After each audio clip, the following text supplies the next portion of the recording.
Hello, hello, hello, hello, everybody. Welcome. It's Friday. It is the 20th of March, 2020. It is the Gin and Tonic Show. Welcome to Thunder and Rob. Thunder, how have you been? Who are you today? Oh, your name is not there because the banner is showing. If I switch off the banner, welcome to the Gin and Tonic Show. It says, I don't support child rape, so I'm ex-Muslim. Oh, there you go. Welcome to the Gin and Tonic Show. And he doesn't support child rape, so he's an ex-Muslim. Welcome, Thunder, the ex-Muslim who doesn't support child rape. Hi, everybody. I'd like to say something before the show starts, if that's all right.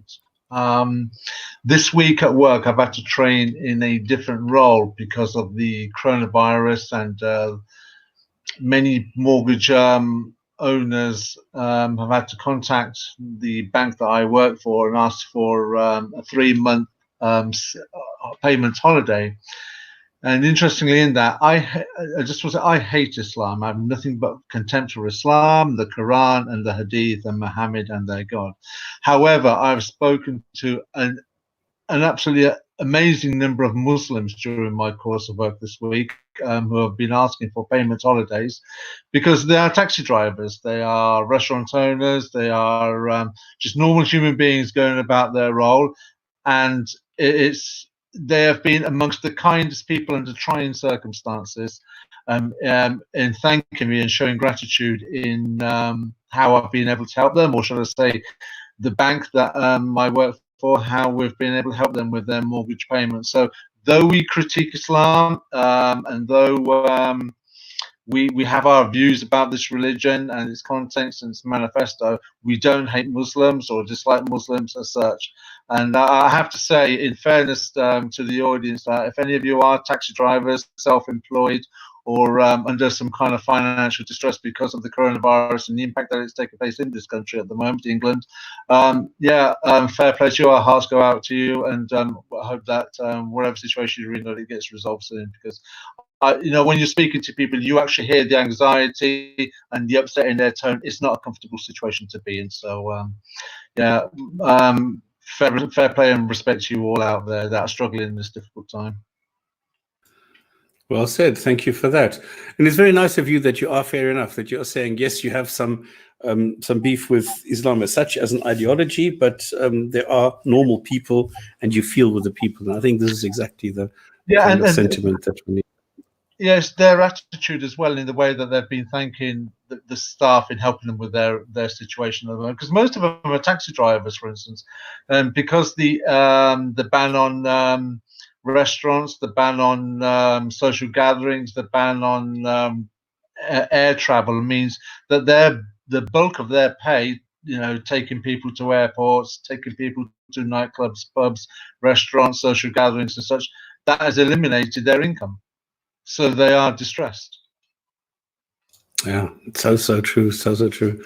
And I think this coronavirus, I mean, I was going to make a joke in the beginning, but I think I'll leave it, because there are too many things happening, and even if it is exaggerated, even if it is not as lethal as initially sort of supposed, it still is serious, and it's causing havoc with a lot of people.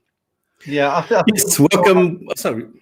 So I think we can all have views about coronavirus, the reality of it, the propaganda behind it, the exaggeration, everything what you're saying, I totally agree with. But the fact of the matter is, it is having a real impact on real lives, and most notably, put the working class, hard-working people that are just trying to make ends meet for them, which prior to the coronavirus, people were struggling with anyway. The cost of living has gone up. Mortgages, buying a house is harder to come by, so people are renting.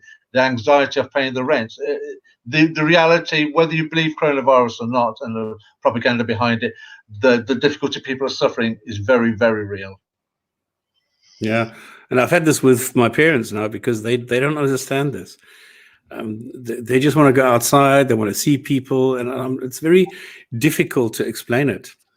And I've been asked to go to a care home and explain this to people as gently as possible, what the hell is going on.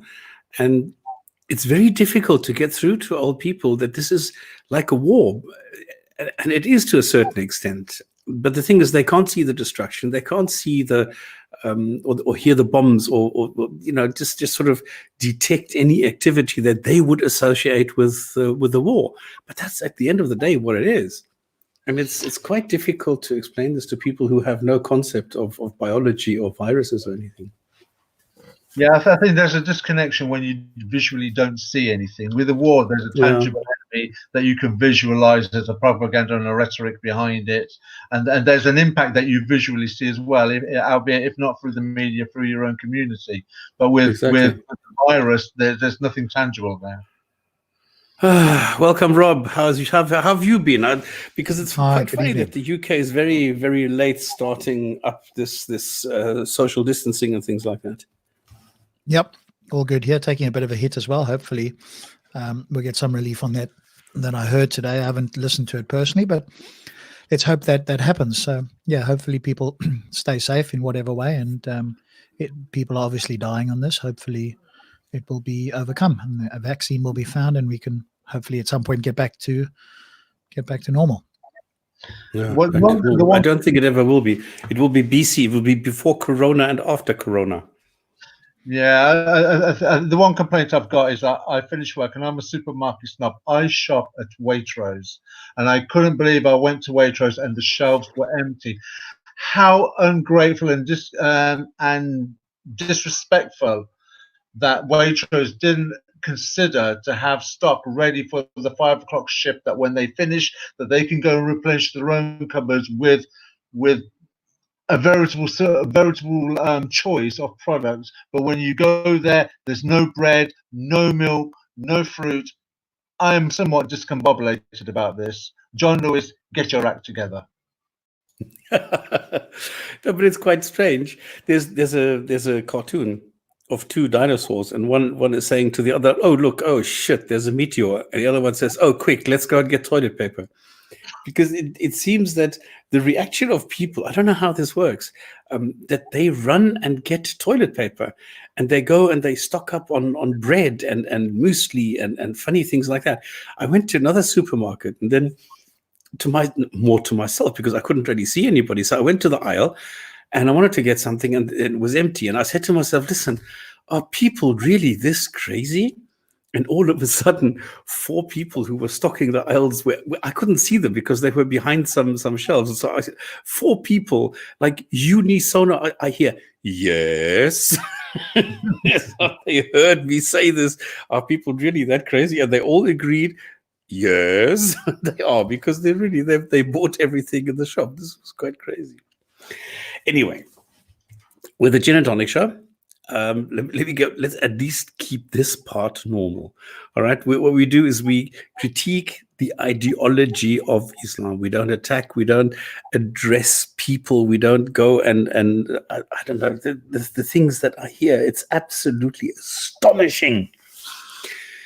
Just because we look at Islam and we don't immediately agree with it, and we don't go ecstatic when we read the Quran, but we see the mistakes, we see the faults, and we see these things, we just look at this more objectively. And anybody who has a problem with our factual approach, please come and discuss it with us. Because I don't see that we are doing anything wrong. Yes, we're focusing on Islam because we know more about Islam than we do about other ideologies. At least I do. So all we're doing is we're more objective. So we use facts, reality, and reasoning, and try and leave emotions out of it. Now, all we do is we don't like this abuse. We don't like oppression. We don't like misogyny. We don't like slavery. We don't like all these things. And at the same time, we embrace free expression. So if you have any kind of constructive criticism, you're more than welcome to join this. There's no censorship here. So if you want to do, then just go ahead. Leave us a message in the chat, and you can come on and discuss this with us. So there's 3 ways to watch this. All right. Number 1, you can watch this live in the chat, or if you want to, you can discuss it with us on the panel. And the other way is to then go and watch it in the archives. And you can watch this either in Facebook or on YouTube. So there's different ways. And we're very open. We're very easygoing and relaxed. So Oh, I just remember I forgot to look at the comments from last week, because I've said to myself I need to do that, because people are giving us such nice comments, and it's always a pleasure to read them. Anyway, so what we try and do is we help Muslims and non-Muslims alike to understand and handle Islam in the 21st century. And then what we do is we have each episode is broken up into different blocks, where we have the intro, what I'm doing now. Then we have the news. We have a Quran excerpts, which we forgot last week because I did, because it was so full. Then we talk about the theme of the month, and then we have different discussion points where we will go and discuss a specific video, or have a lecture on some things. We had James Speaker's Corner provide us with some input on prophecies, because he's done a lot of research in that area.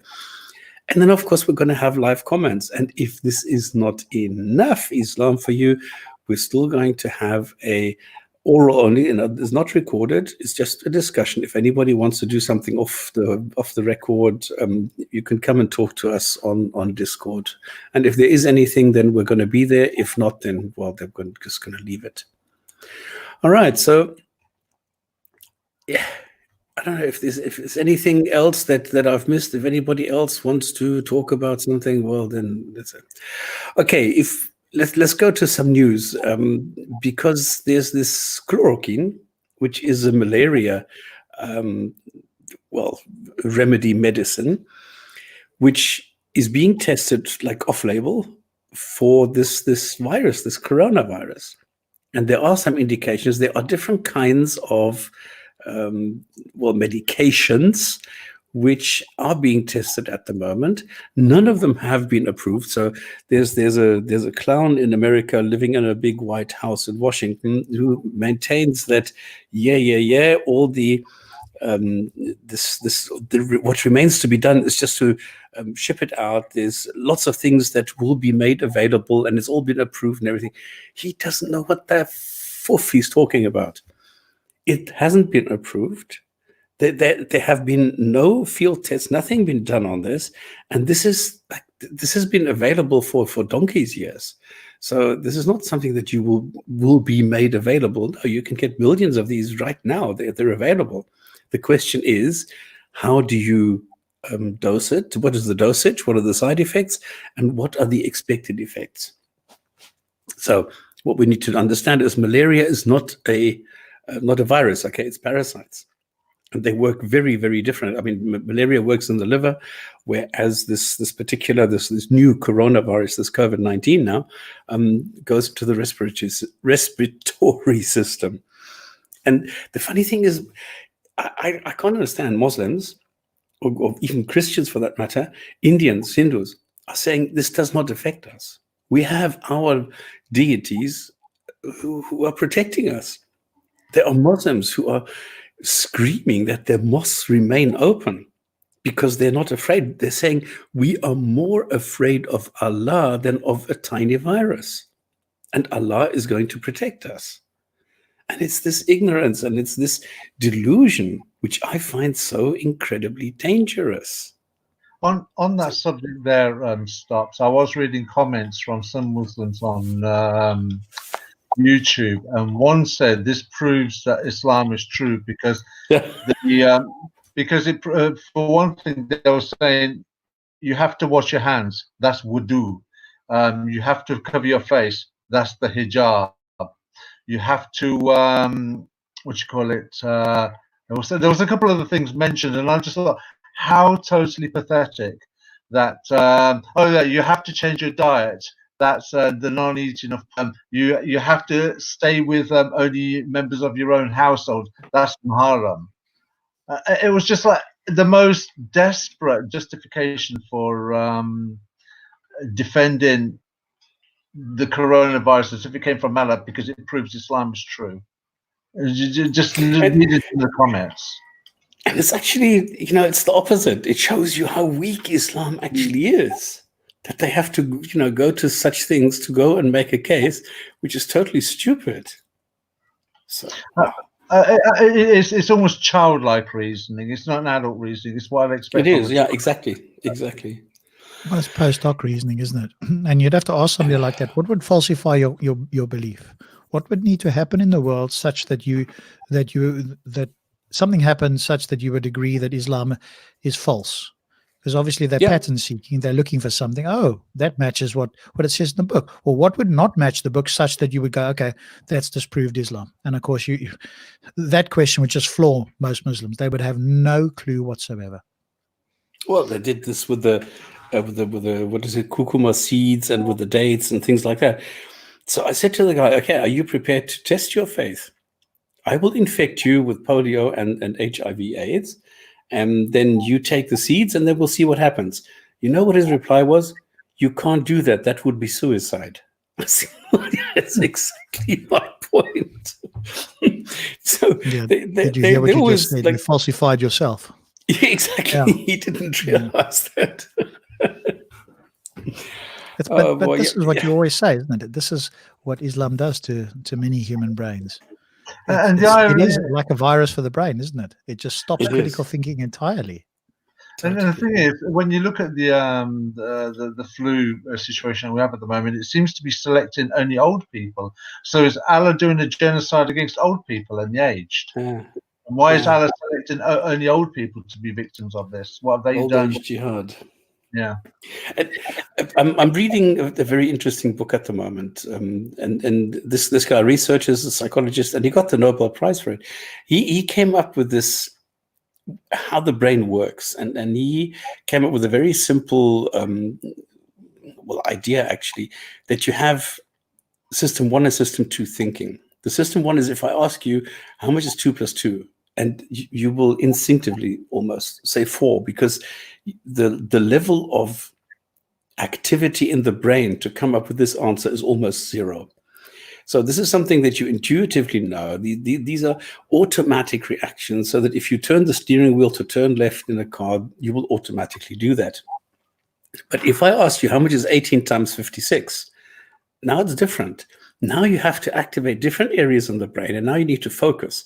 If you are doing anything, you will stop doing that so that you can focus on what you need to do with your brain. So if you are parking or something and I ask you how much is 2 and 2, you will say 4 and you will continue your parking maneuver. But if I do the same thing with 18 times 56, you will stop, because you cannot do this.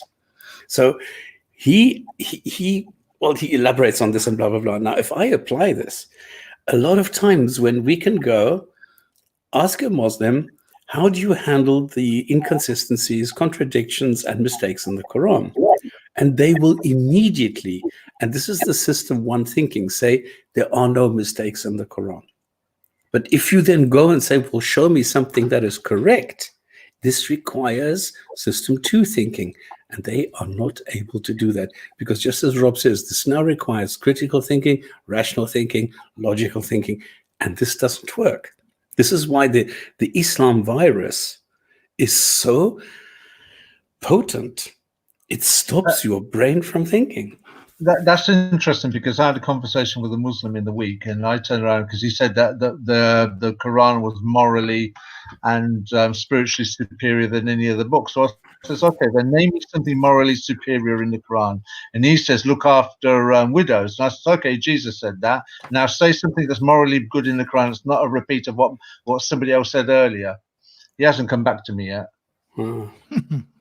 Yeah, it's quite funny. I had a guy who said to me, yeah, I'm an asshole, I'm this and this, and I'm so full of hatred, because they can only attack the person. They can't address the arguments. They need to attack you, because that's all they have.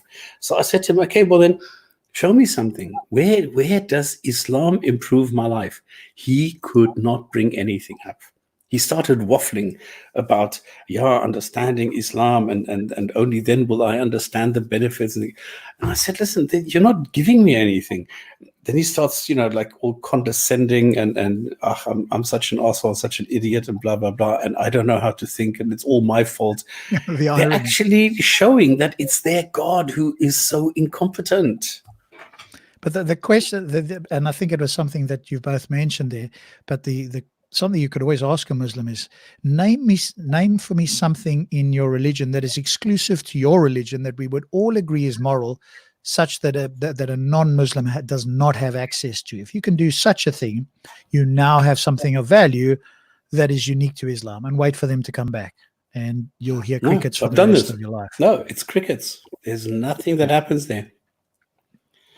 Anyway, so this is so I understand much better now how the brain sort of goes and processes this or doesn't. And this is the problem, that it doesn't. They cannot, because the brain is so occupied with this Islam virus, that they're unable to get through to the facts, to get through to all the logical and reasoning and everything that is behind what I'm saying. So I can't really be mad at them. I just need to be, I feel sorry for them.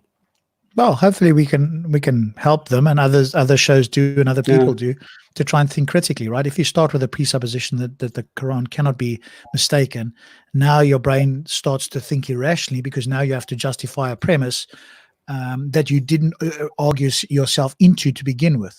So in other words, you came to believe it for bad reasons, and now you have to defend it, and you've not thought about it in any sort of depth, and those that have, even they can't defend it. So imagine the poor Muslims who have never thought about this sort of thing. That's the point, exactly. Okay, Iran, this is quite funny. Iran now blames the United States sanctions for the outbreak and the effect that the coronavirus has in Iran.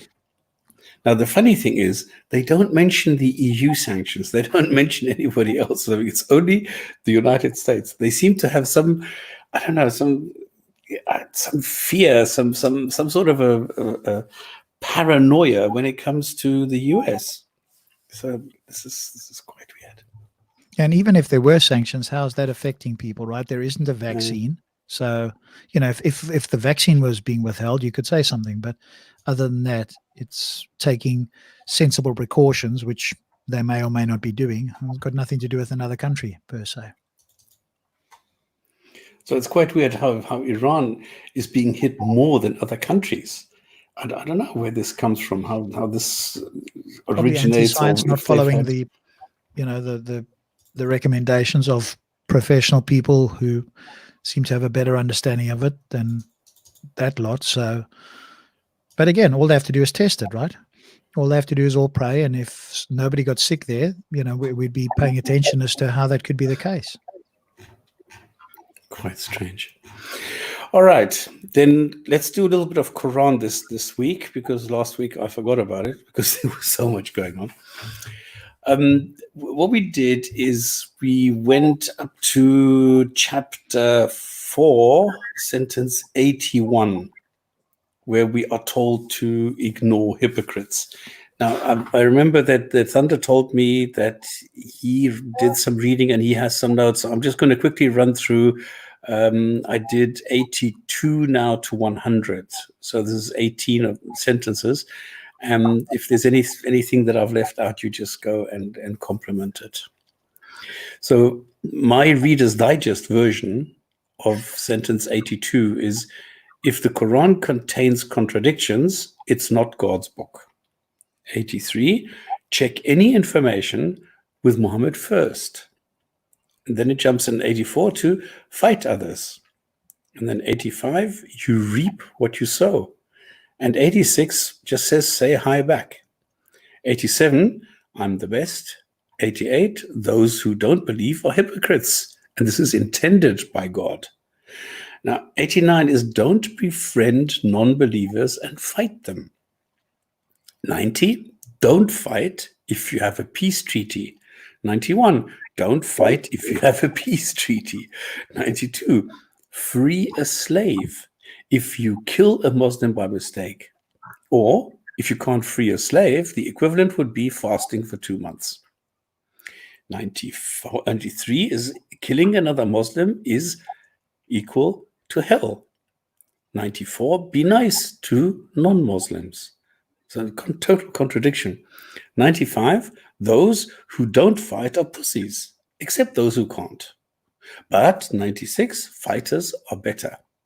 97, you non-believer didn't leave your country, so you will go to hell. I don't really understand this one, I must admit. 98, the oppressed and stupid. 99, can only hope for mercy. And migrants, this is sentence 100, migrants will prosper, and those who die will get a reward when they're dead. Those were sentences 82 to 100 in my Reader's Digest version. Yeah, I thought that when you look at 82, for instance, it's one of the first things that we've come across thus far in the Quran. We've just found things that are just totally disgusting in the way that Allah speaks and in the way that Allah commands people and the description of hell. And I say this is one of the first. It's actually not. Britain's calculations don't sit right mathematically as far as religion is concerned, or logic is concerned, or even mathematics is concerned. But when you look at number 82 and you start saying things like, do they consider the Quran with care? Had it been from other than Allah, they would surely have found therein much discrepancy. And I think some translations use the term much contradiction. Well, if it's the book of God, there shouldn't be any contradiction. That is the point of the book that's supposed to be holy from God. So the question has to be, if this was sitting in heaven for millions of years before it came to earth, well, surely Allah would have had the time to remove the contradictions that are therein anyway, before it was piecemeal sent down via the angel gibberish to Muhammad. There's no consistency. Yeah, but there shouldn't have been a contradiction to start with, right? That would show that Allah is, yeah. That's the point. There shouldn't be a contradiction right from the start. But even if there was, why didn't Allah iron it out before it was sent down? Why is there a challenge? But in the same as surely they surely have found therein much discrepancy or much contradiction. That in itself should be a glaring kind of like flag to a Muslim when reading the book. See, I had these notes ready for last week. I've not had the time to look at them this week because of how busy I've been at work.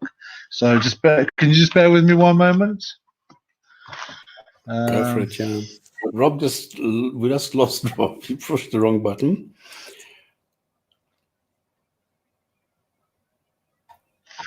Right then, 83. Out there, so I don't know if my internet's going to give me problems. Yeah, apparently now, because a lot of people are working from home, the internet is overloaded. I haven't felt this today, but they're saying that a lot of services like Netflix and that are reducing so that they don't use so much bandwidth. Yeah, I felt it this side. Sorry, carry on, Thunder. In 83, it says there comes to them some matter touching, in brackets, public safety or fear. They divulge it. If it had been referred to the apostle or those charged with authority, and I thought this was an interesting verse yet again, because already in chapter 4 we've come across two verses that talk about matters being referred to or Allah taking counsel with Muhammad as far as Islam is concerned. So if anybody is claiming to be just a Quranist and not a Hadithist, they have to try and reconcile the three verses that we've read thus far in this one chapter alone, where Allah himself is saying, bearing in mind this book has been in heaven for millions of years before it came to earth, where Allah himself is saying these matters have to be referred to via Muhammad. And in this verse, it also discloses that Muhammad himself has put in charge some chieftains to deal with matters lesser than him. So if you consider like Allah is the supreme court, Muhammad is the high court, and then you've got the lesser courts underneath, like the chieftains that deal with small civil matters. So if the Quran is a book made clear and the Quran is a book easy to understand, then why are matters being dealt with by lesser courts if Allah is the supreme judge? Yep, great question. Never had a substantive answer to that. Okay. And if anybody in the chat feels compelled, please contribute, please answer. I think it's wonderful that there are people out there who are listening to us. It's wonderful to know that people are interested in this. So if you have questions, if you have contributions, if you think I've done something wrong or if anything, please go ahead and say so. Even Muslims out there, I know that a lot of times Muslims are listening because they're looking for mistakes that we're making. If you find that there is something that we're doing wrong, please don't hesitate. I mean, nobody's going to bite you. If you can have a different opinion, that's perfectly okay. There's nothing wrong with that. Verse 84 starts off really with, I'd like to see how Muslims can reconcile this, where it says, fight then in the cause of Allah. How can that be translated or understood in any other way than a belligerent, proactive, violent action towards those who are non-Muslim? It's very easy. Let me tell you, I've just had this thing. I don't know if you've heard the latest thing with Abdullah Samia, where there's a guy who used to be called Dawa Films, Kevin, and he's now Ali. Asadullah? I don't know. Yeah, something like this. The Andalusi thing. Anyway, he loves himself. All right, he thinks he's some sort of a like academic or whatever. He's an asshole. Okay, sorry, I'm not allowed to say asshole. What is the polite version for asshole? Asshole. Oh, okay. So I'm allowed to say asshole. So he's a narcissistic asshole. He's a nitwit, like totally useless. What he has done, he has written a 66, I think it was, 66 pages essay on the sperm or the semen coming from between the backbone and the ribs. Now, 66 pages. And the result is, he says, after careful investigation, we can see what the Quran is talking about is that the material that a human being is made from originates in the genital regions of the parents. And that is what the Quran says. Nothing to do with the rib and the backbone then. And this is why I said to him, what a wonderful academic achievement to go and reinterpret the Quran to say what we know today is correct and then say, you see, that's what it says in the Quran. But remember, the audience stops. I think we've got to stop for a moment. And they're not trying to convince people who are thinking critically of this. They are trying to keep people in the fold.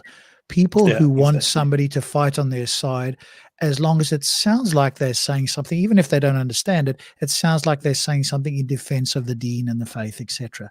And that's all they want, because they're not going to sit and work this out. But as long as they've got a hero out there that they don't really understand, but sounds like he knows what he's talking about, they can sleep soundly at night. And that's their audience. Yeah, but this guy's a child. This guy has a child's brain in a man's body. I mean, this is so stupid. How can you go and say, yes, the Quran is correct because I'm saying what is correct, what we know today is correct, and therefore this is what the Quran says, and therefore the Quran is correct. And then Thunderous stands here and says, how can anybody do that? That's how they do that. That's exactly how they do that. That's why they get from fight others into, no, you got to love them and give them red roses.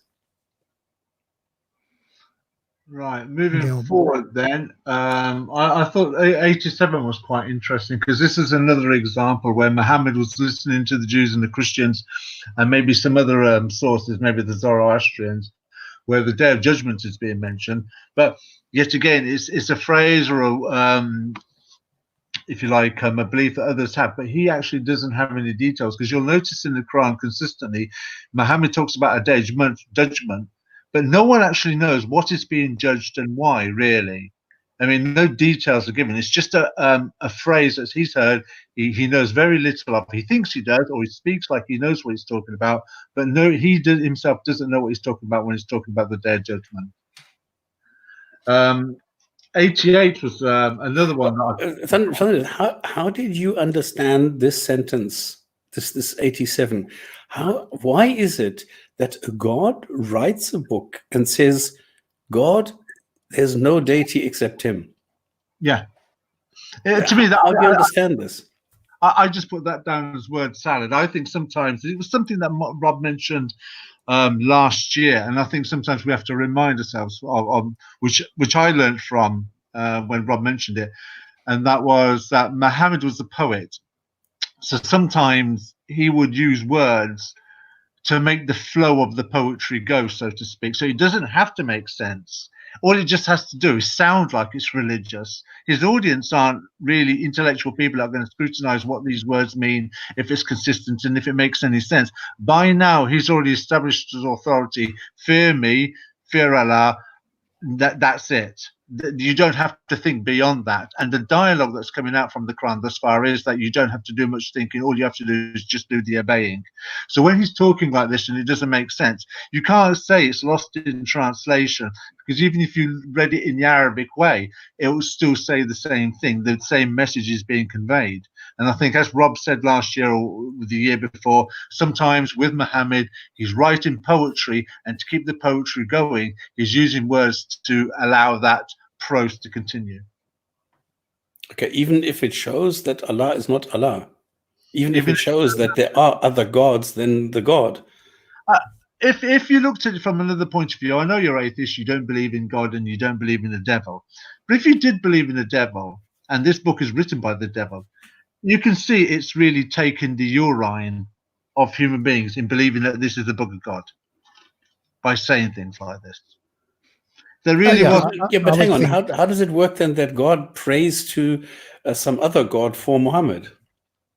I get that, but that's the irony, that there are 1.5 billion people saying that this is a wonderful book. It is a crock of shit. Okay, so you don't really explain this. You just say, well, yeah. That's just it. Yeah, I mean, I think this is more likely, if there were a God and a Satan, then this is more likely written by a Satan and with God's permission, presumably. And then one would have to ask, why is God doing that? And then you would maybe say it's a test, in which case all the non-believers are going to pass the test. So if he exists, look forward to seeing you, all of you guys with a gold star and being in the top class when we get there. And, oh dear. Okay. This is one that I wanted to touch on. Why should you let me just read it from Yusuf Ali. Why should you be divided into two parties about the hypocrites?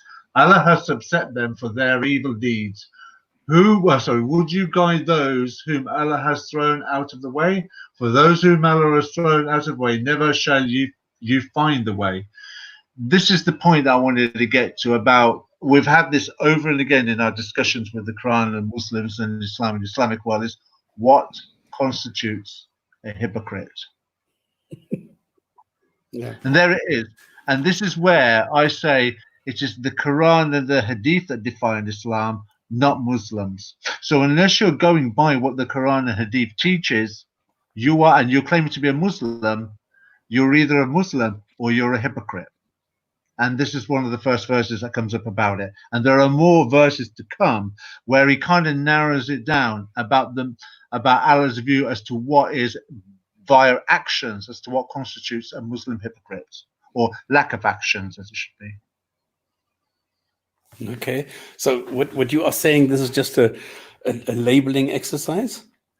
No, what I'm saying, it's not so much a labeling exercise. What I'm saying is here, Muhammad is kind of tweaking now. You can't claim to be a Muslim unless you do what I say.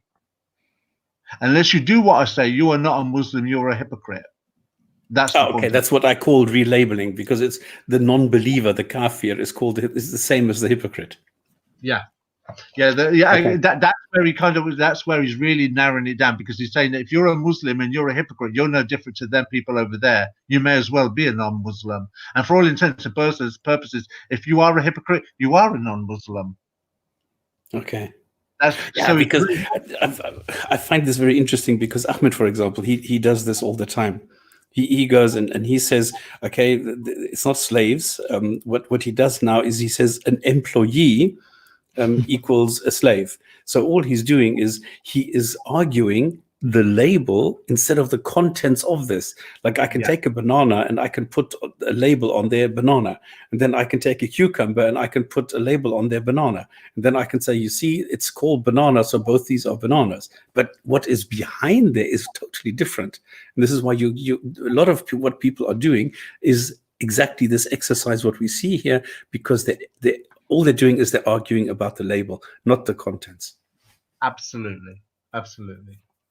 Verse 89 is quite interesting as well. I'll just go halfway down. It says, but if they turn renegades, seize them, slay them wherever you find them. In any case, take no friends or helpers from their ranks. So in effect, Muhammad is saying here that we don't need help from anybody other than Muslims, and Allah will protect us. Well, if that is the case, then why are Muslims and Muslim governments on the world scene such hypocrites when they're demanding civil rights? By the way, if they turn away, if they turn renegades, how do you interpret that?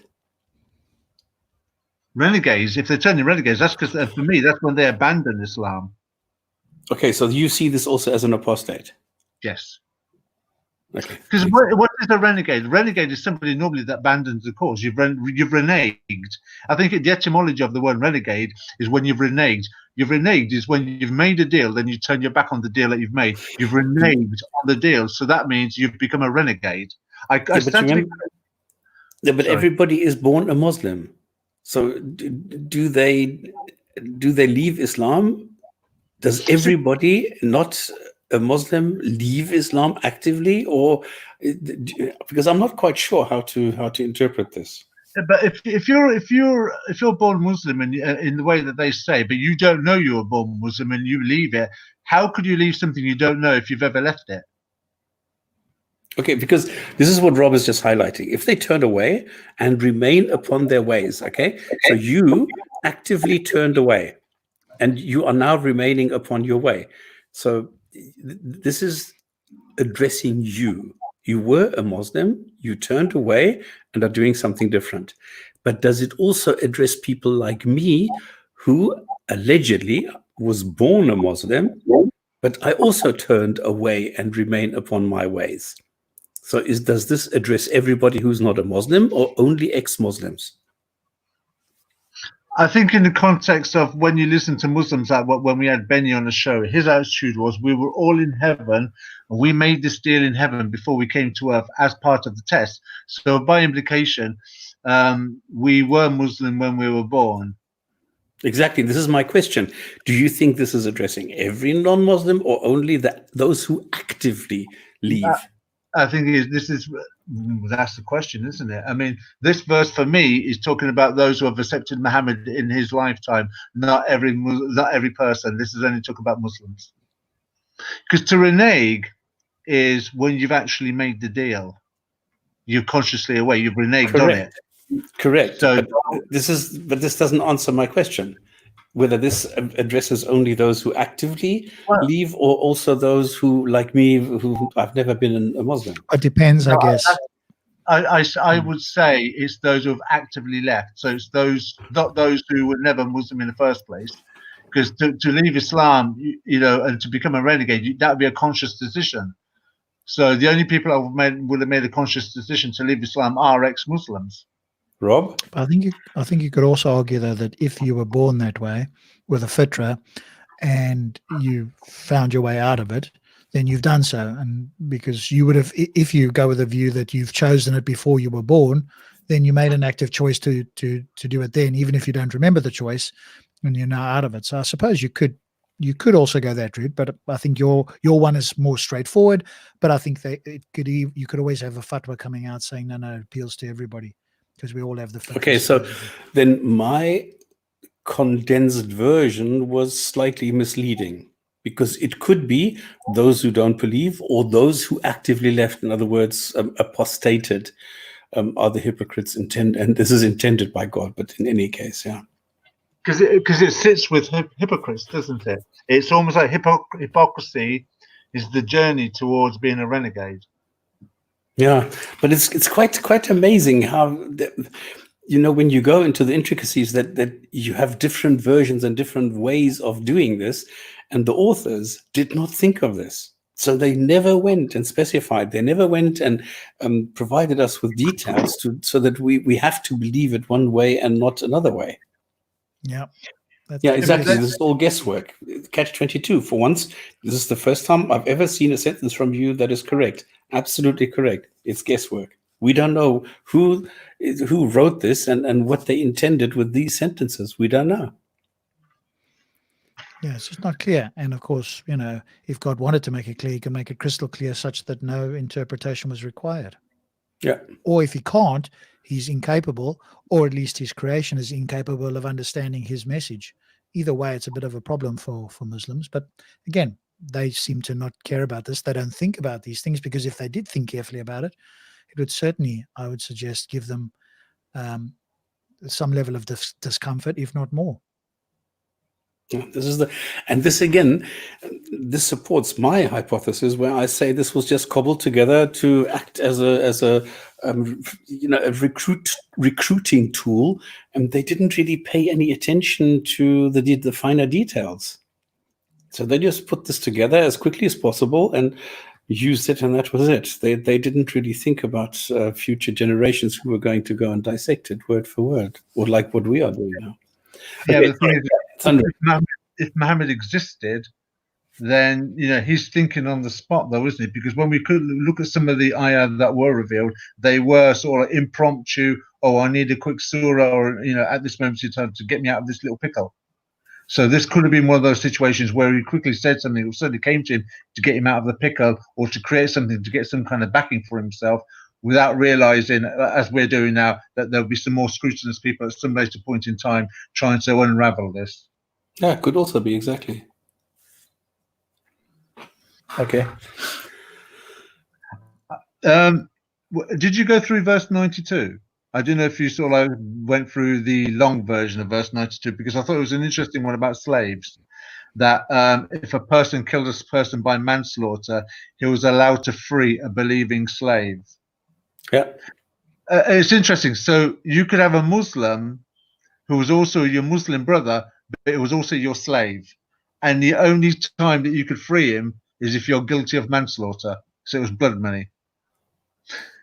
How interesting that Muslims can have Muslims as slaves, yet they're supposed to be brothers under one ummah. Well, it was prohibited. But it's not in this verse.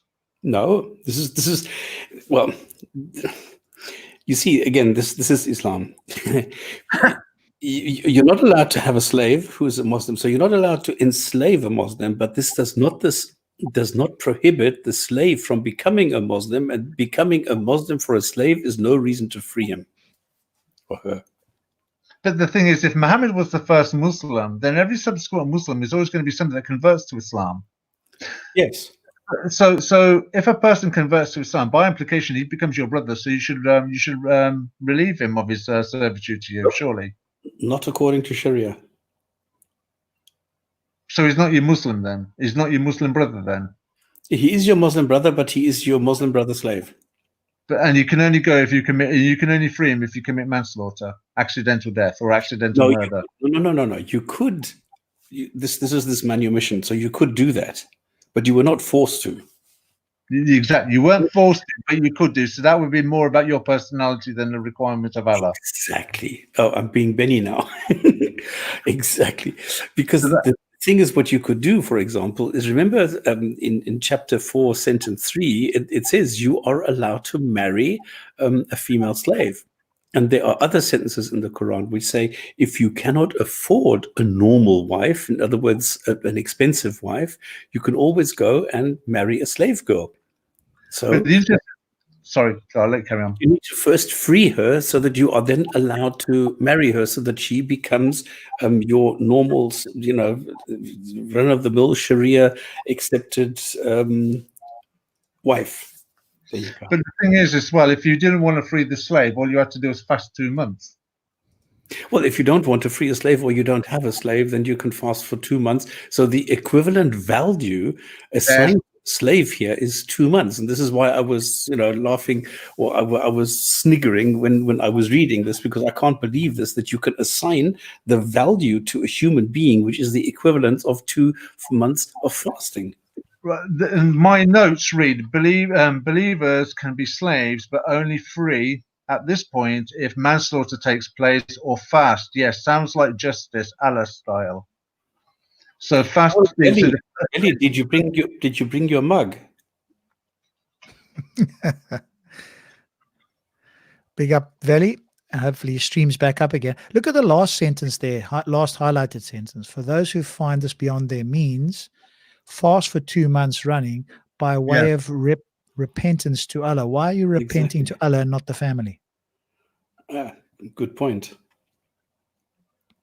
If you can't, everything else there is about paying for the slave or whatever the case is, or letting one go, paying the family or letting one go. But suddenly, if you don't have any money, you've got to fast for 2 months, and it's repentance to Allah. Fast for 2 months consecutively, seeking acceptance of repentance from Allah. Yeah. So suddenly, that particular last bit is very different to the rest. Correct. So is that good or bad against people who are in poverty? Presumably it's bad, I guess. Well, the thing is, if you kill a Muslim, you are killing one of the slaves or workers or fighters. Yeah, okay. If I take my favorite model, which is generating soldiers, stop them from drinking and womanizing, make them fight. But now what is happening is if you substitute Allah for the king, then what you are doing is you are killing one of the warriors, one of the soldiers of the king, of this God, and therefore you need to apologize to the Lord Master, where you have deprived him of one unit of fighter. This is my interpretation if I use my model. Right. In 95, it talks about if I kill a Muslim... Shifa is a scholar. I'm sorry, I'm just reading. I'm just reading in the comments. Oh, yes, he's so funny. I'm sorry. This is a guy, and I mean, really, he lacks about 100 IQ points. Okay, and this is why it's so funny now to see Funny saying Shifa. Yeah, just because I visit the Valley Show on regular occasions, and you do get some, let's just say, strange individuals, but that particular fellow has set the bar for strangeness to the lowest level possible. Even the black Hebrew Israelites sound intelligent compared to that particular fellow. It's remarkable that there's a human being that can in fact set the bar that low and speak a language that the rest of us understand. I'd understand if you were speaking gibberish, and sometimes it sounds gibberish, but the words are in fact somehow in English language. So it is a remarkable feat. You should come and see it. That's a miracle, in a sense. This is a side note, but I couldn't help because this is so funny. Okay, sorry, let's get back. Okay, the next sentence in the Quran. Okay, verse. By the way, 88. Just go because remember we were talking about the apostates and don't believe in that. But the one thing that we need to point out, which I didn't stress enough in my shortened version, is this is intended. Okay, so and it says, "He whom Allah sends astray, never will you find for him a good way of guidance, or for those whom Allah had thrown out of the way, never." So this is an act of this God who says, listen, I don't like you.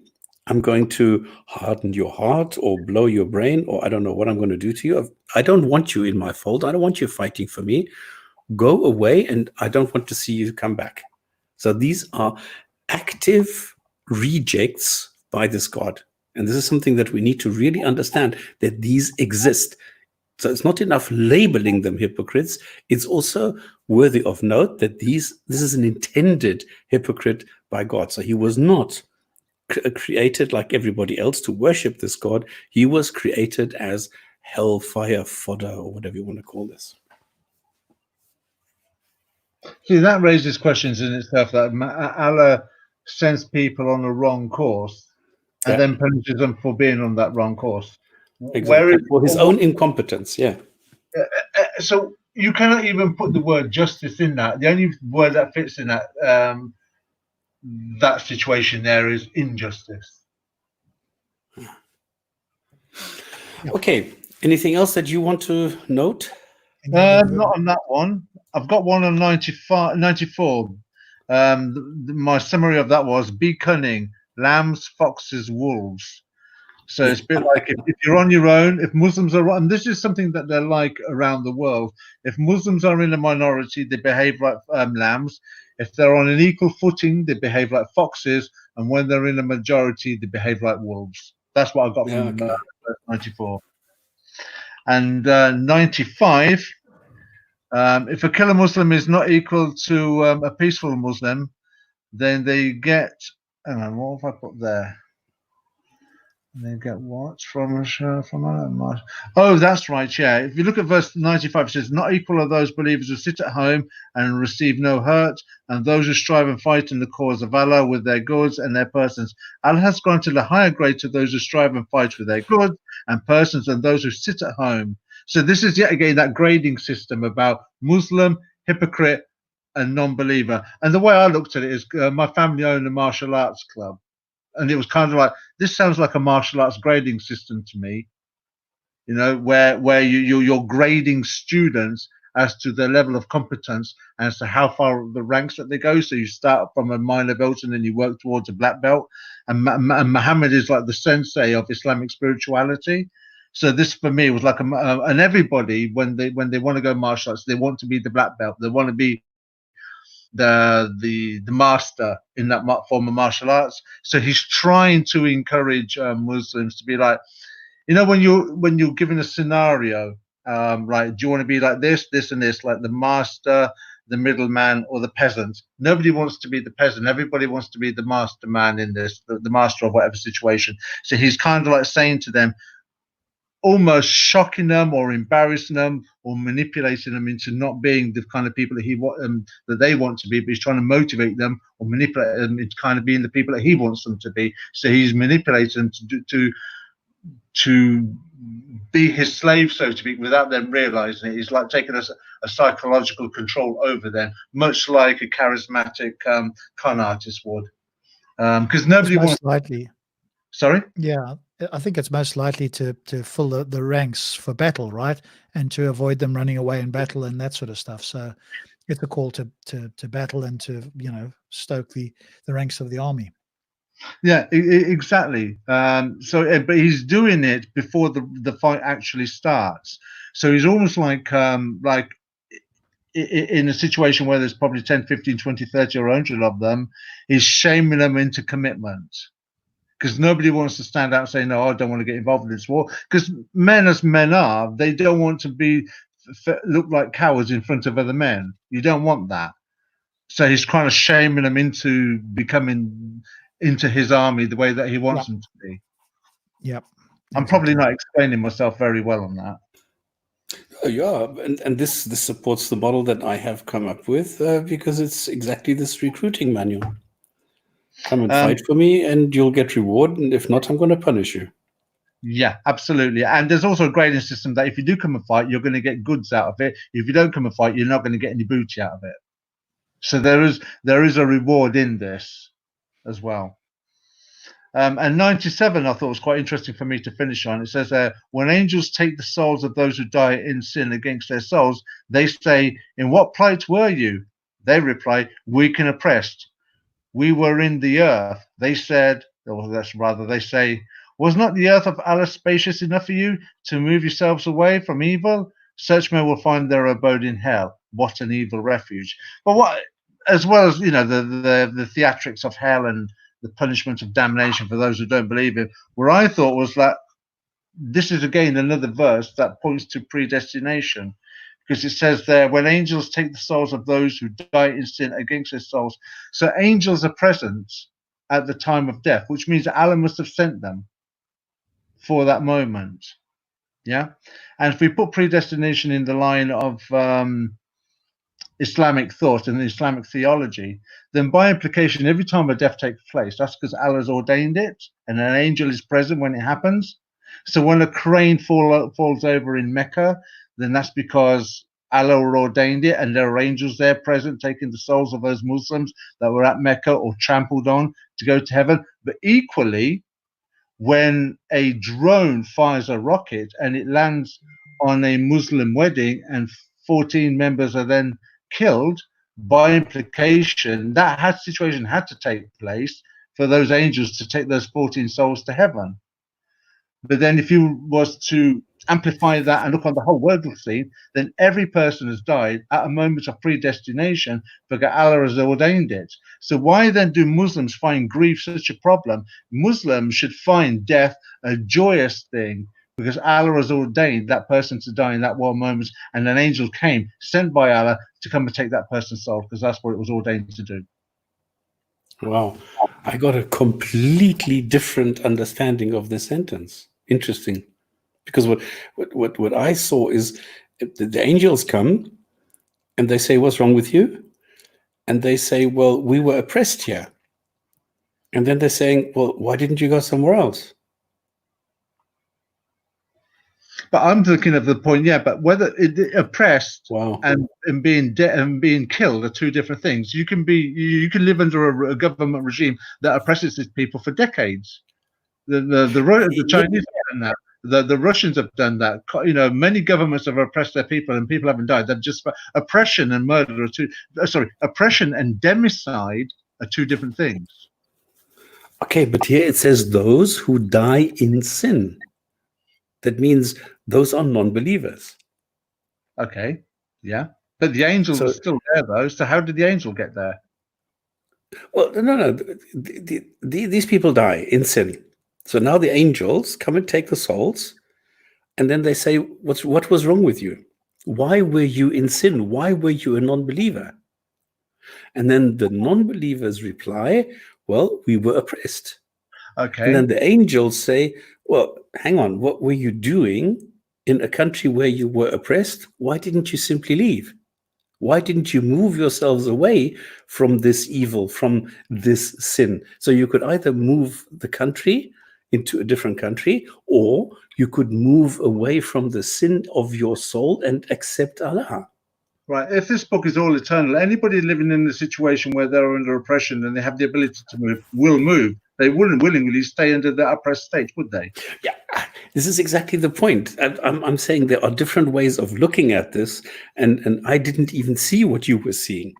I see it now when you are explaining it to me. Now I see, oh shit, you can see something completely different here.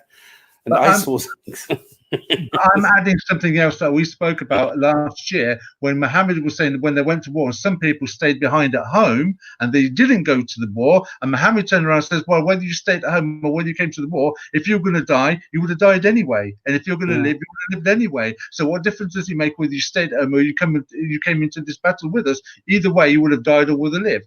Better it was that you came with us and fought with us and lived than to stay at home and stay alive, thinking that staying at home would have kept you alive when you would have died anyway if it was ordained for you to die.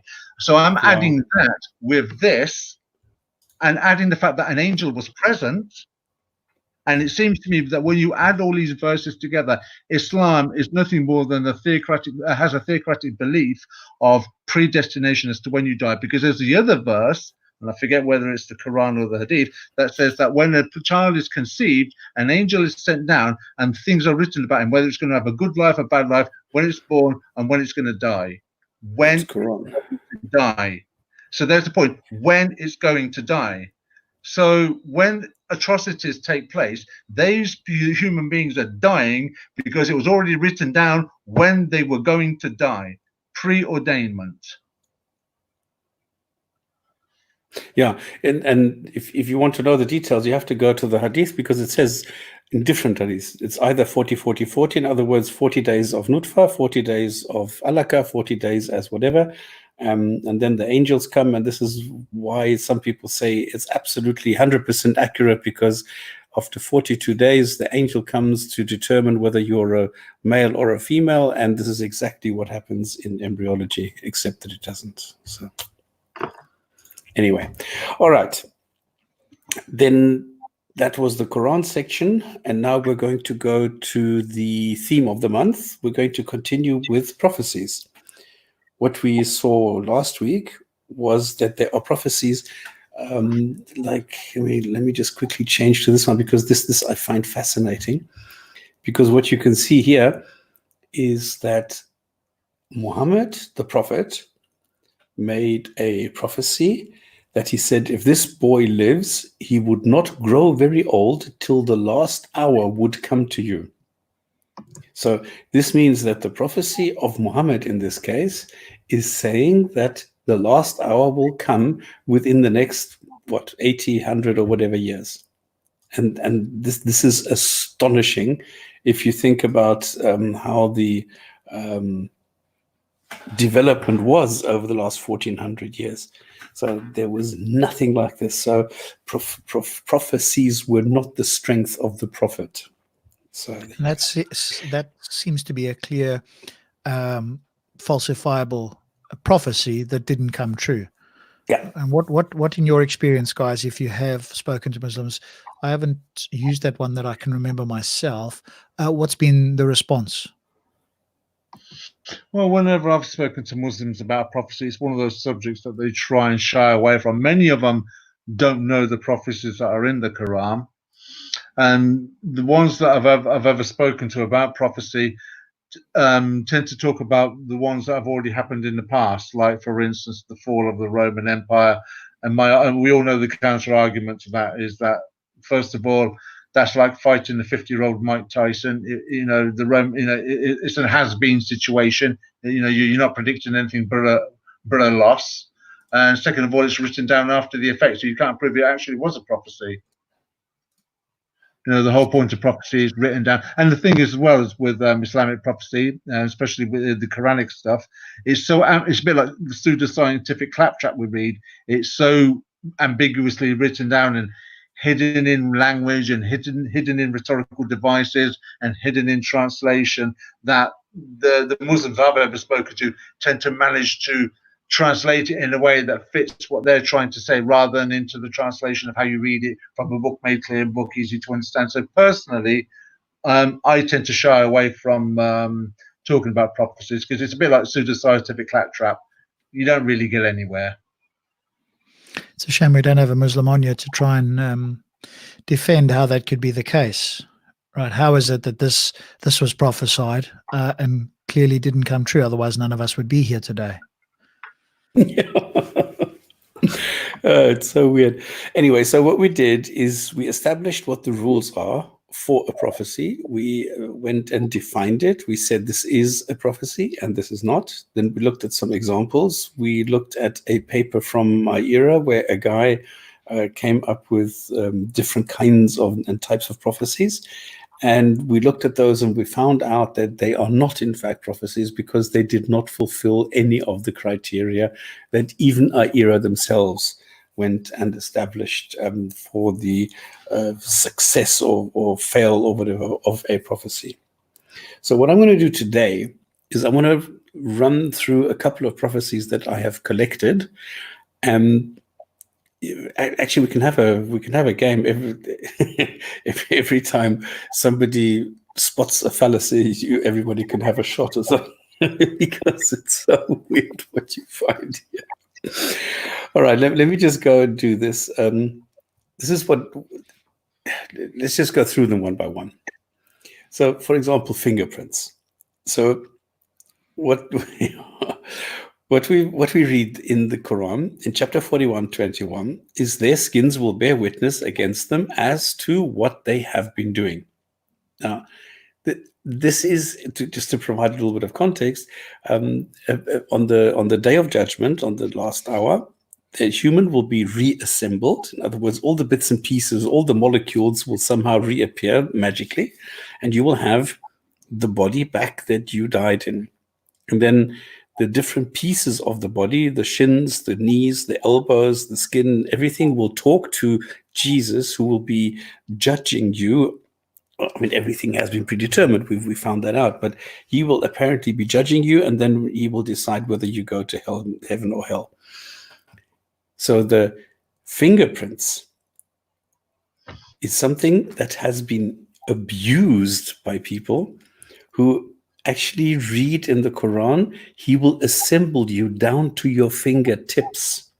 So this was Allah bragging about how he will reassemble people down to the smallest detail just to show off, I can do this. I can, even though you're dead and you've been dead for 50 million years, I can reassemble you. And then I will ask each body part of you to give me the objective opinion about whether you've been a good boy or a good girl. And what now the people are doing is they're reassembling, and this is exactly what I'm calling this relabeling exercise. They're saying the fingertips are actually fingerprints, and the word banana, I just happen to remember this, is actually the fingertips. And now the Quran says the skin will bear witness against them as to what they have been doing. So this is the skin talking to Jesus. How on to ask earth for does the judgment. skin talk? I mean, it's just such gibberish. It's isn't fairy it? tales. Yeah, it's childish. But what they are making out of this is the fingerprint system at borders, criminal investigation cells, and immigration centers prove the fulfillment of this Quranic prophecy. Now, it leaves me speechless, because a fingerprint in a criminal investigation does not talk. It will not bear witness. The fingerprint is being used to identify you, to go and match a possible criminal record with the fingerprint. So the fingerprint actually does very little. It's just a method that we have developed to identify people individually. That's all. Not only So that, there's no the miracle context and no of- prophecy. Yeah, but not only that, I'm looking at the verse here, and the context is, as you said, is, at that time, is it when you're being judged? So it's to do with Allah. It's nothing to do with this world in any way. Yeah. So But they always we're shout context, but when there is a context, then it's convenient and inconsistent and hypocritical, as we've talked about earlier. So maybe they should look at one of those verses we talked about with the hypocrites and pay careful attention, because they're being hypocritical.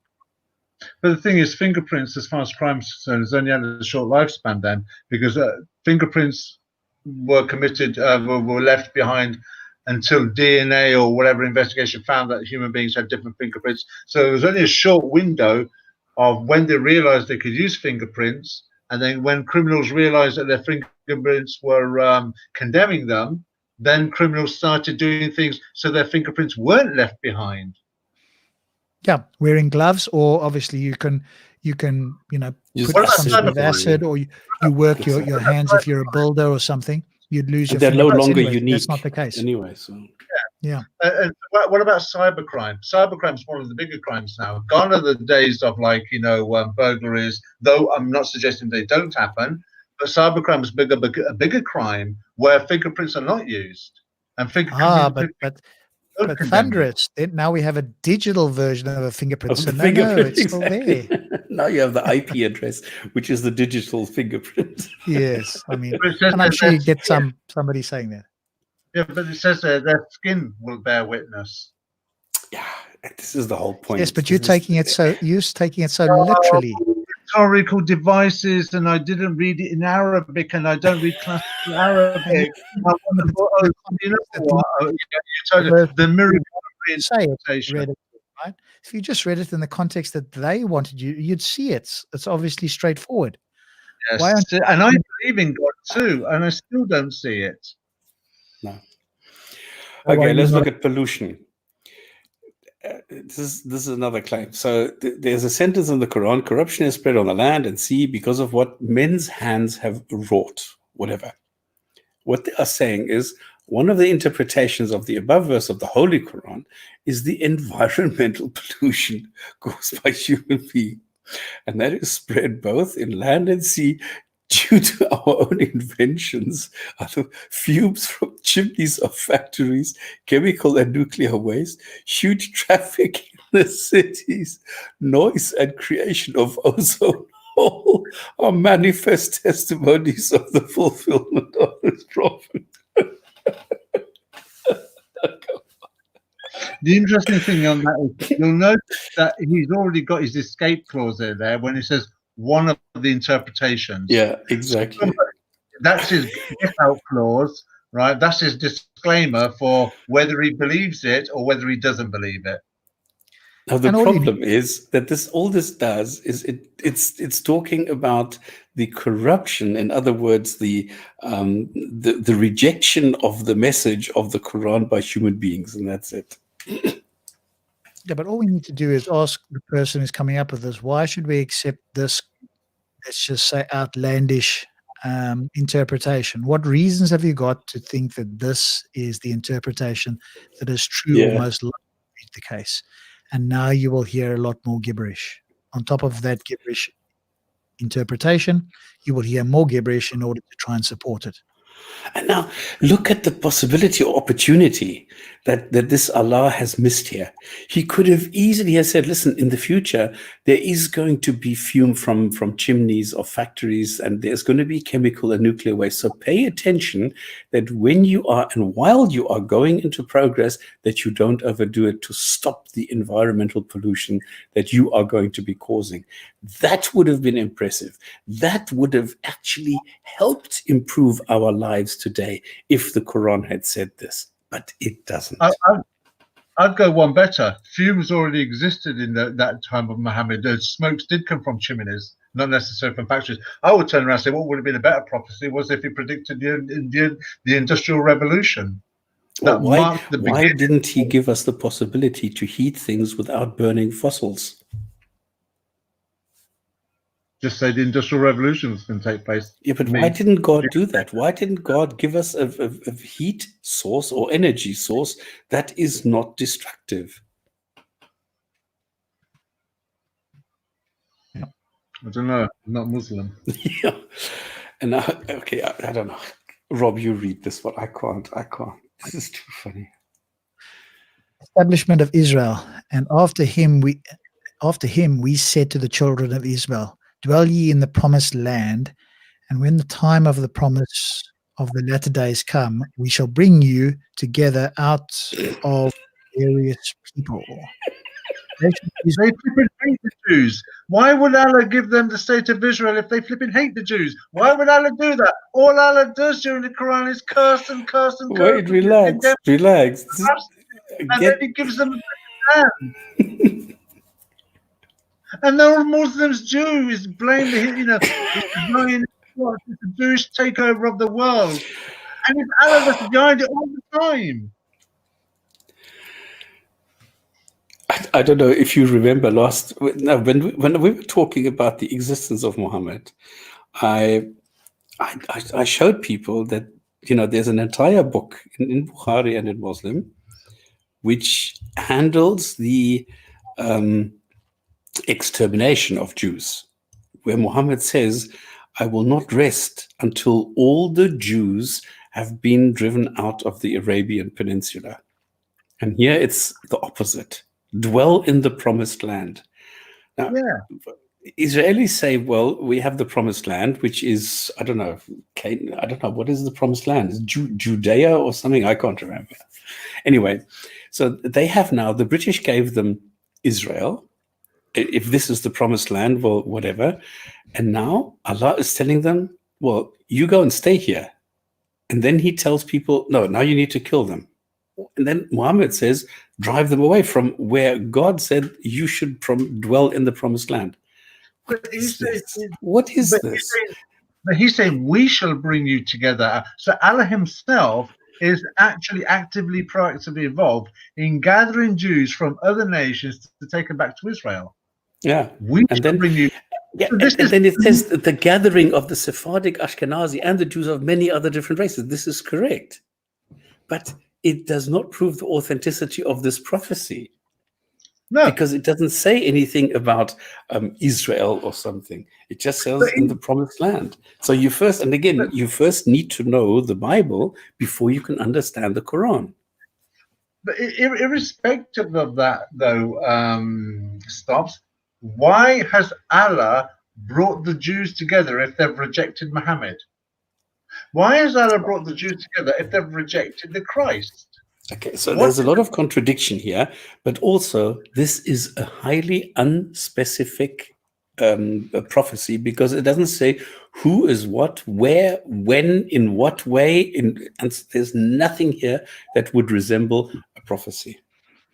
Or the time period where it happens. Nothing at all. Okay. And just on a quick separate note before you move on to the other one, we have a fellow Catch-22 who's presumably a Muslim. Atheists think God intended the world to be perfect. And this was in relation to the interpretation.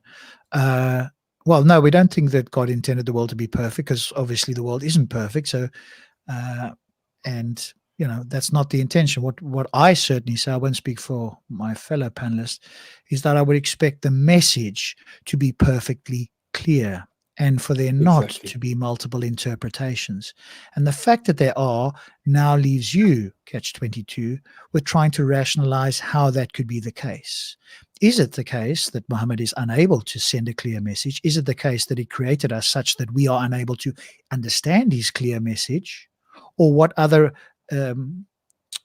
sort of answer can you come up with? Because I think you will quite happily agree that there are multiple interpretations, and that God in his infinite wisdom presumably could have done it, unless one of these other criteria make it the case that it's not possible, in which case, again, that would reflect badly on him. So please go ahead and try and think up some response to that. I'll wait. Thank you.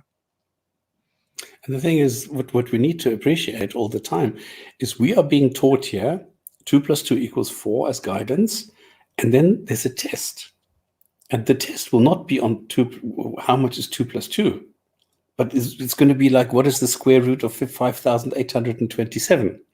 And this is something where we do not get any guidance in the Quran. But then the Quran says it's a test. How does that work? How does that work together? We are being created to worship, but we are not told how to worship. We don't know what worship is. Now we're being told there are prophecies. And then we're being told, well, there's something about the children of Israel. What the fuck are children? Oh, sorry. Who the fuck knows what the children of Israel are?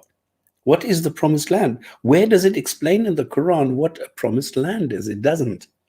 So how the hell are we supposed to know anything? How are we supposed to pass the test if we are not being told these things? This is the problem. Yeah, absolutely right. And I had this discussion the other day on a panel, and I used the teacher analogy because they like to use that. So I said exactly kind of what you were saying, Stops. Imagine a teacher says, hey, there's a test. You need to get 100%, or at least, above 90%. I'm giving you this book.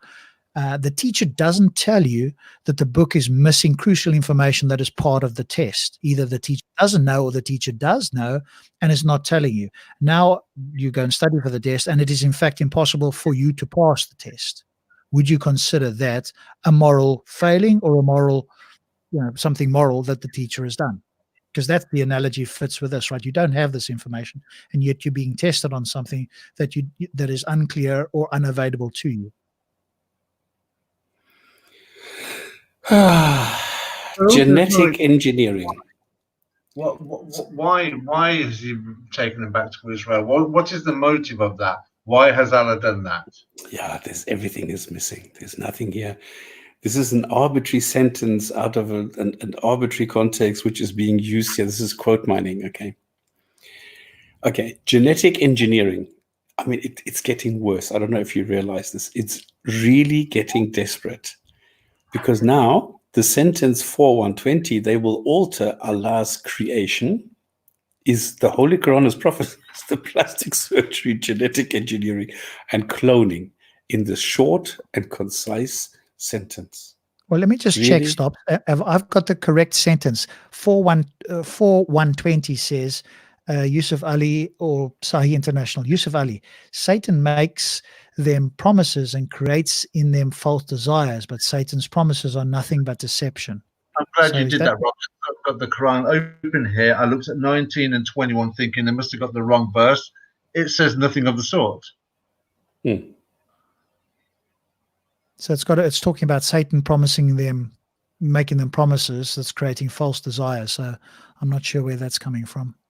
Well, Allah's creation is the Quran. This is how I understood this. They will alter Allah's creation. I mean, that's not what the verse says. No. But I understood this to mean that they are changing the message of what is contained in the Quran. Who's they? The people, the Muslims, the non-believers. I mean, okay, that might be, but I don't get that from that sentence, though. Okay, but let's just say that sentence is correct, or whatever the case is. They will alter Allah's creation. The Holy Quran has prophesied that plastic surgery, genetic engineering, and cloning in this short sentence. And then short and concise sentence. How do you get to that? I don't know. How can a human brain? Is this trolling, or is this actually No, this the is case? real. No, this is real. But the thing How is, does a human brain get to this? but the By thing is, working backwards. Now, where like I Quran told though? you, it's getting worse. Sorry. Where is it in the Quran? Because we're looking at the Yusuf Ali translation, and that verse is not there. So No, they if are it's just taking an interpretation. I think this is an Ahmadiyya one. So what they are doing is they're changing certain words and meanings and things like a Quranist. The Quranist will have to retranslate the Quran, like we saw with Ahmed as well. This is what people do, and I think this is what they're doing as well. And we will see this again. Okay, Rob, can you look up 81:4? Yeah. And when the mountains are made to move. Now, if I remember correctly, this is about the end times, when the mountains float past. Because this is what Thunder said last time. The end days consist of things that are the opposite of what they seem to today in reality. Yusuf And Ali, this when is she-camels 10 months with young are left unattended. 81:4. no 81:4. Make 81:3. Then this is an Ahmadiyya one. Yeah. 81:3. And when the mountains are removed. When the mountains vanish like a mirage. Exactly.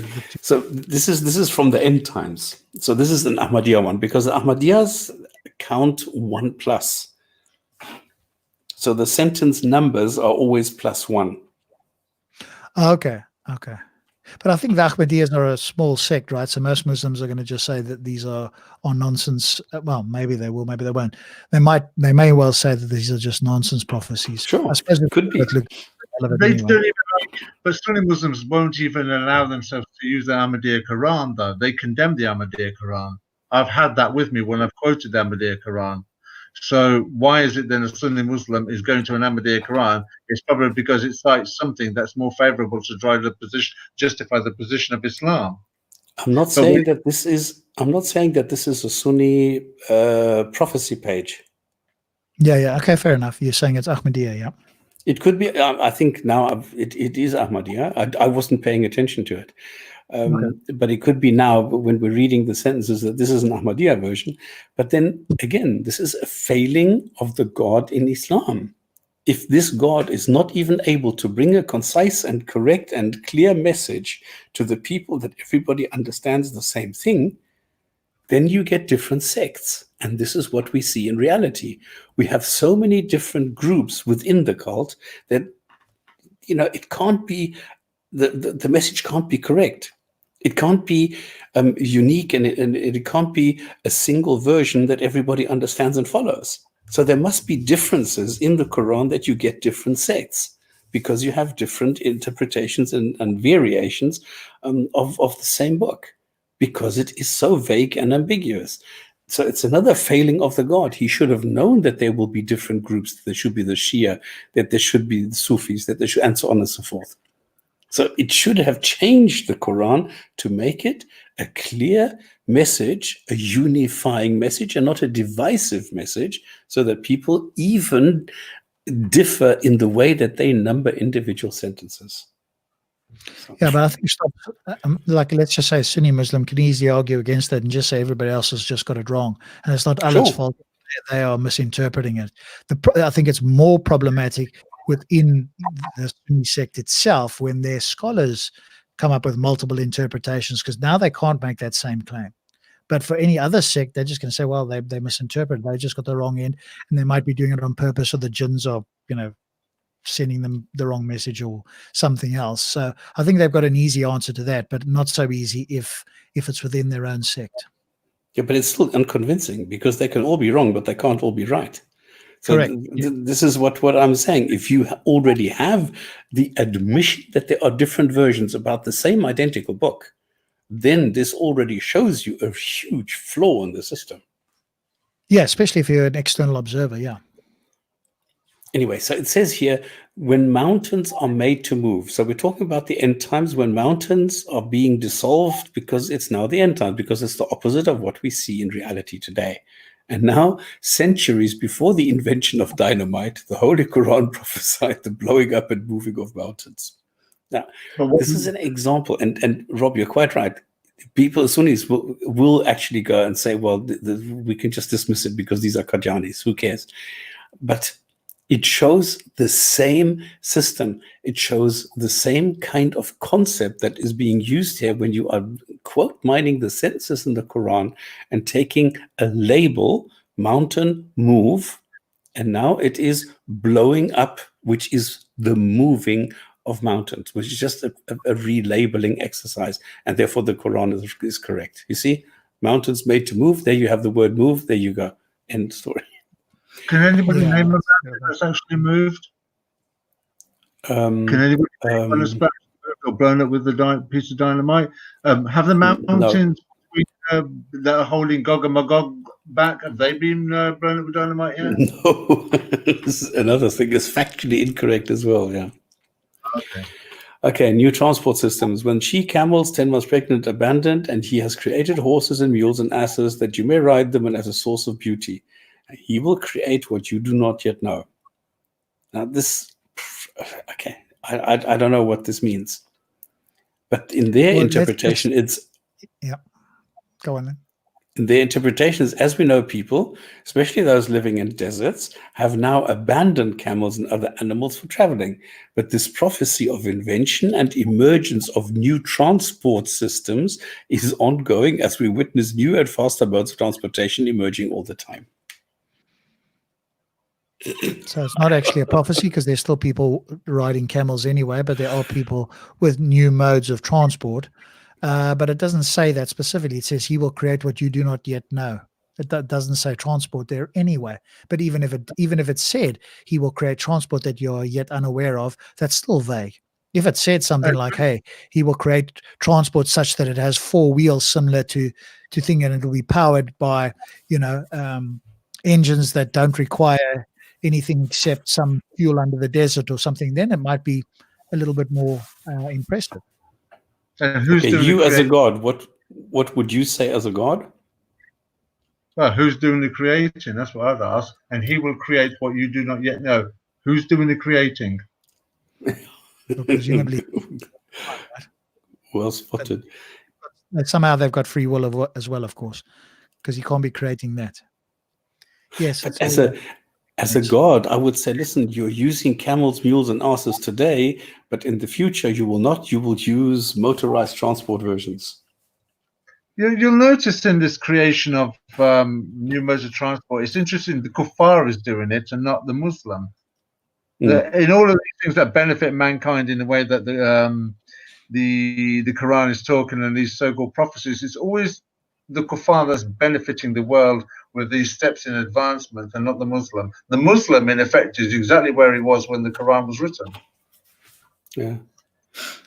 And now this shows the sheer desperation.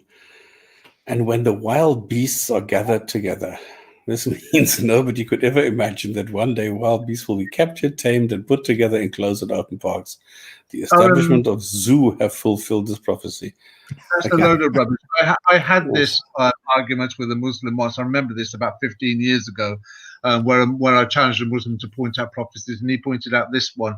What they don't know is Babylon already had zoos, establishment. They used to capture animals from surrounding areas and then bring them back to one location. So by interpretation, what do you constitute a zoo? Babylon had them already, and that was what, 700 or 1400 years before Islam. Was this a Sunni? Sorry, was this a Sunni? Yeah, it was a Sunni. Yeah. So they're using the same kind of prophecies. Yeah. Well, this is the desperation that you see. This is what I'm saying to you. It doesn't. Sunni Muslims will cite anything. You got to remember. I keep going back to that same point about Muslims. They're very much like English football hooligans from the 70s and the 80s and the early 90s, where Chelsea fight Tottenham, Tottenham fight Arsenal, Arsenal fight Man United, and so on. But come an England game, the Lord unite. So a Sunni Muslim will go to Ahmadiyya if it benefits and strengthens the Sunni position when he's talking to a kuffar. Yeah, and I mean, I was just thinking exactly this thing. And if they go to a watering hole, wild beasts of different types gather, and I was thinking clearly to said something similar. I mean, this is, complete nonsense, and it was happening for all time. That different wild beasts will come together in different places under different circumstances. And what does it mean by gathering? Does gathering mean within half a mile? Does it mean within a meter, a millimeter? Exactly. What does a gather mean? It just so. How does any human being take this seriously? But clearly, some people do, and it's just mind-boggling that they could. That's the part that's just so incredible. And anybody who's listened to Zakir Naik or any other Sunni knows this one. When the rivers are made to flow into each other, he has made the two bodies of water flow. They will one day meet. Between them, there is a barrier. They cannot encroach one upon the other. And then there's a second one, which is the opposite. And it is he who shall merge the two seas together, this palatable and sweet, that saltish and bitter. And between them, he has placed a barrier and a massive partition. And this phenomenal prophecy is an excellent proof of truthfulness of the Quran. It was beyond imagination of anyone living 1400 years ago to even think of linking of oceans, which we see today in Panama and Suez Canal. Yeah, because that's true. It didn't exist back then. Yeah. Oh my God. I mean, it says there between them is a barrier. They cannot encroach one upon the other. You mean the man-made barrier? Is that what they're talking about? Or I don't know. They will. Okay, this is again relabeling. They will one day meet. And this is the thing. They will one day meet. Okay, we have the Suez Canal. So now the Mediterranean Sea and the Red Sea are meeting. So this is what they're saying. And this is now the prophecy. They will one day meet. Actually, but this is not what it says in the Quran, by the way. no, of course it doesn't. And between them is a barrier. Well, and there's different miracle claims here. Some say a barrier means that there are different water masses with different attributes. And this is the proof that the Quran is correct, because there is a barrier. Others are saying, well, there is a barrier because you have a barrier between the oceans, which is a piece of land. So there's different ways of interpreting this. Oh, here we go. This is exactly what Rob was predicting. Rob, you should go and apply for prophecy, prophethood. There you go. As Muslims, I'm laughing at the interpretations of Al-Ahmadiyya. They're not Muslims. They believe in another prophet after Prophet Muhammad. Okay, it's about the Quran. Is the Quran correct? Is the Quran correct? He has made the two bodies flow. They will one day meet. Between them is a barrier. They cannot encroach. Come on, is this correct? Is it not? Exactly. And Mr. Proctor, this is exactly the point. There are different sentences in the Quran. Some are about water masses, and the second one is about the rivers. It's not two seas, because there is no palatable and sweet sea. It doesn't exist. So they're always saltish and bitter. And between them, he has placed a barrier. Excuse me, there is no such thing. Every river which is palatable and sweet flows into the ocean, which is saltish and bitter. So what are you going to do about it? Where's the barrier? Doesn't exist. So, yeah. So this is not a phenomenal prophecy. It's not correct. It doesn't fulfill and any even of other the Muslims are requirements. laughing at it, right? Only because And it's even not Muslims. there. It doesn't come from their interpretation, right? Which is problematic to say the least. But even they are laughing at it. I wonder, because one of the months, the theme is definitely going to be science and the Quran and the miracle claims. And I wonder if we're going to have Muslims come up and try and sell us this nonsense. It's only Muslims who will be behind the curve, but yeah. Modern communication systems. And when various people are brought together, there you go. That's it.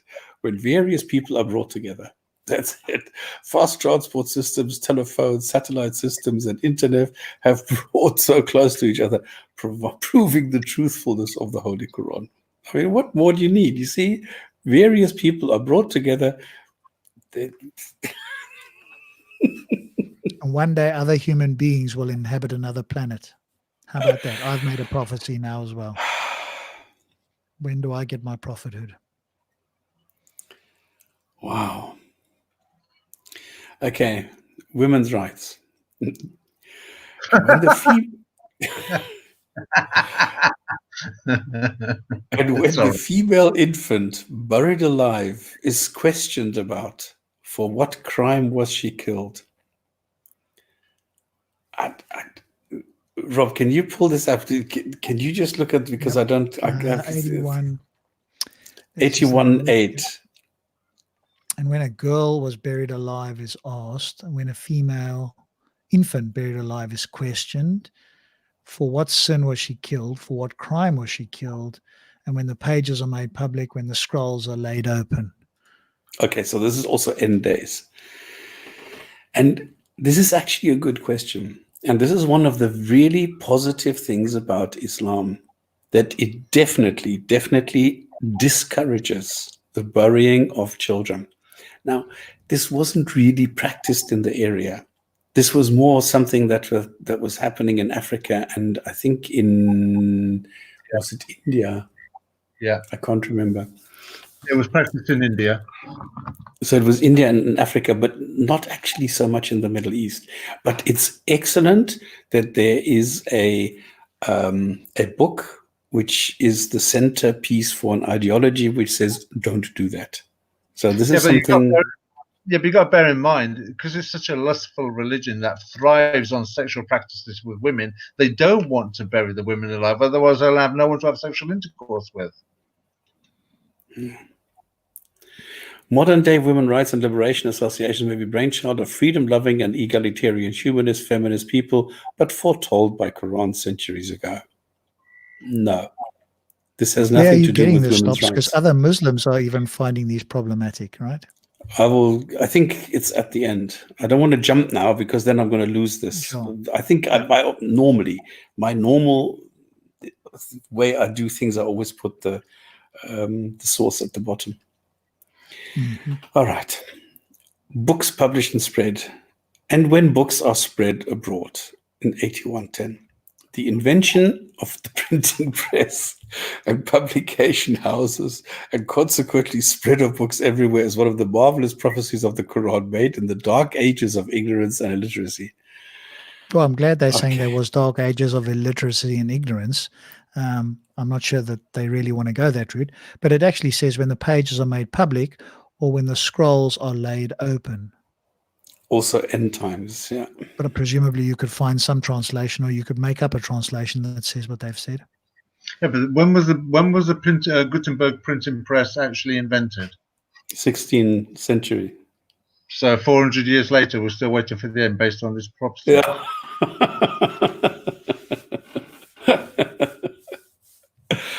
Yes.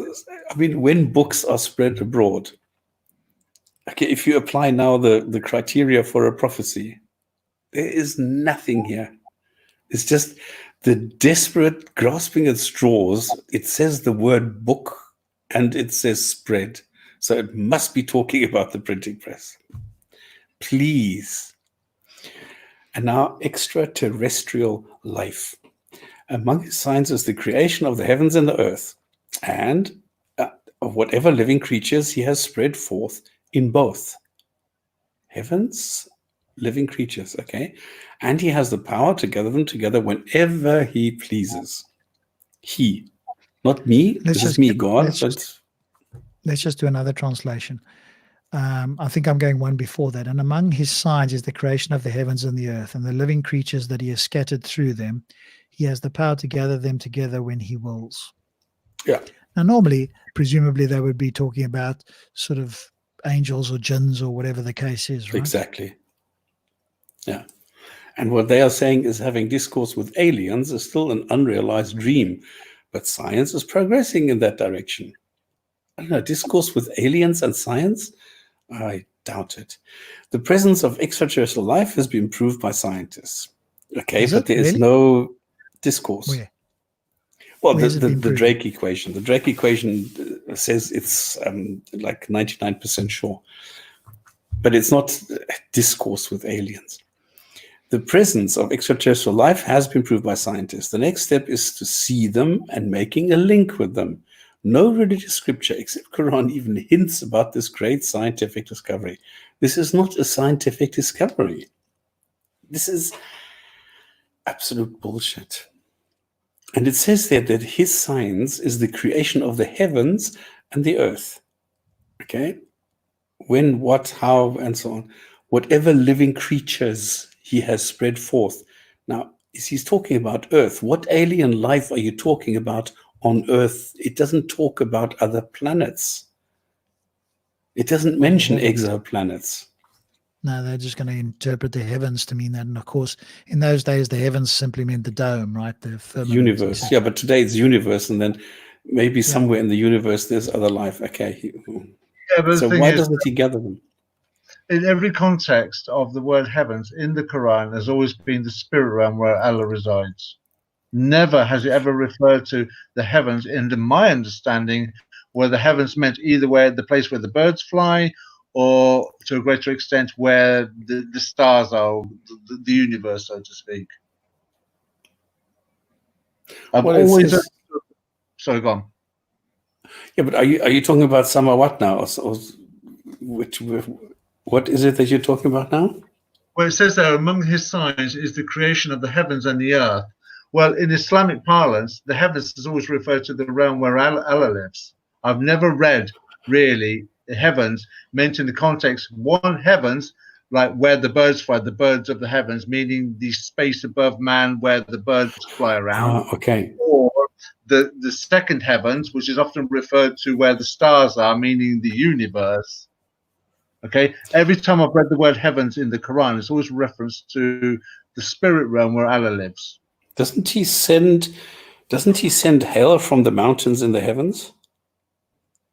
But yeah, the heavens in the sky. Yes. That'll be where the but it doesn't talk about, it doesn't talk like that though. It mentions it in the sense of like, oh, volcano ash goes, or volcano lava goes into the sky, but you can see that meaning the sky. Okay, I see what you mean. But the word used is always the same because there's only one word for that, and that's it. I think they should have translated the word the presence of extraterrestrial. They should have just used the word alien, as in illegal alien. Then it would have made more sense. Yeah. Okay. By the heaven full of tracks.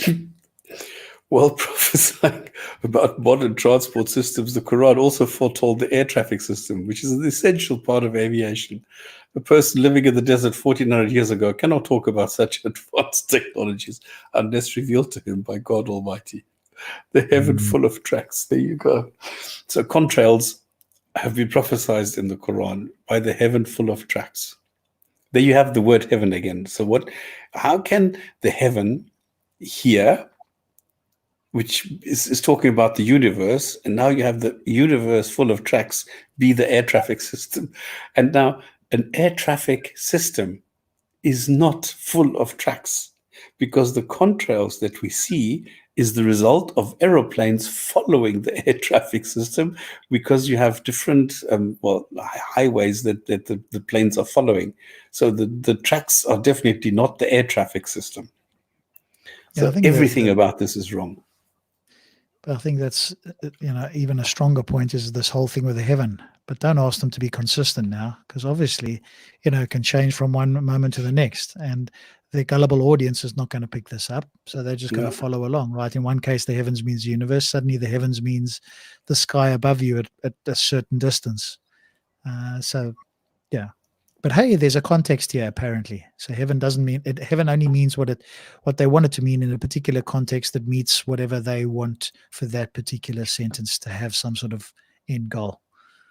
Well, which is why this is not adult thinking at all. And finally, so what I was going to say was, this is why I say whenever we're talking about prophecies or words in the Quran, you have to use all of the times that word is used and stand back to see what the context is. Otherwise, what happens is when you go from one surah to another, from one chapter to another, and you're vague and you're having a discombobulated conversation, that word can mean whatever the Muslim wants it to mean, given that moment in time, because you're not taking all the other occasions that word is being used. and that's where the translation is lost. Yes, exactly what you are saying. Dornov, as you're saying, maybe 8-track tapes with Highway to Heaven on it. That's exactly what you were just referring to. So you can do whatever you want to. You can take individual words and then spin something from this. Like, I mean, creativity, human creativity is wonderful. And so you can come up with all sorts of things.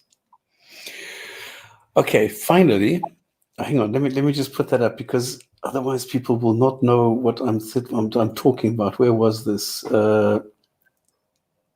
This one here. 8-track tapes. I don't know if people still know what 8-track tapes are, because you used to have record players, you used to have tapes for the car.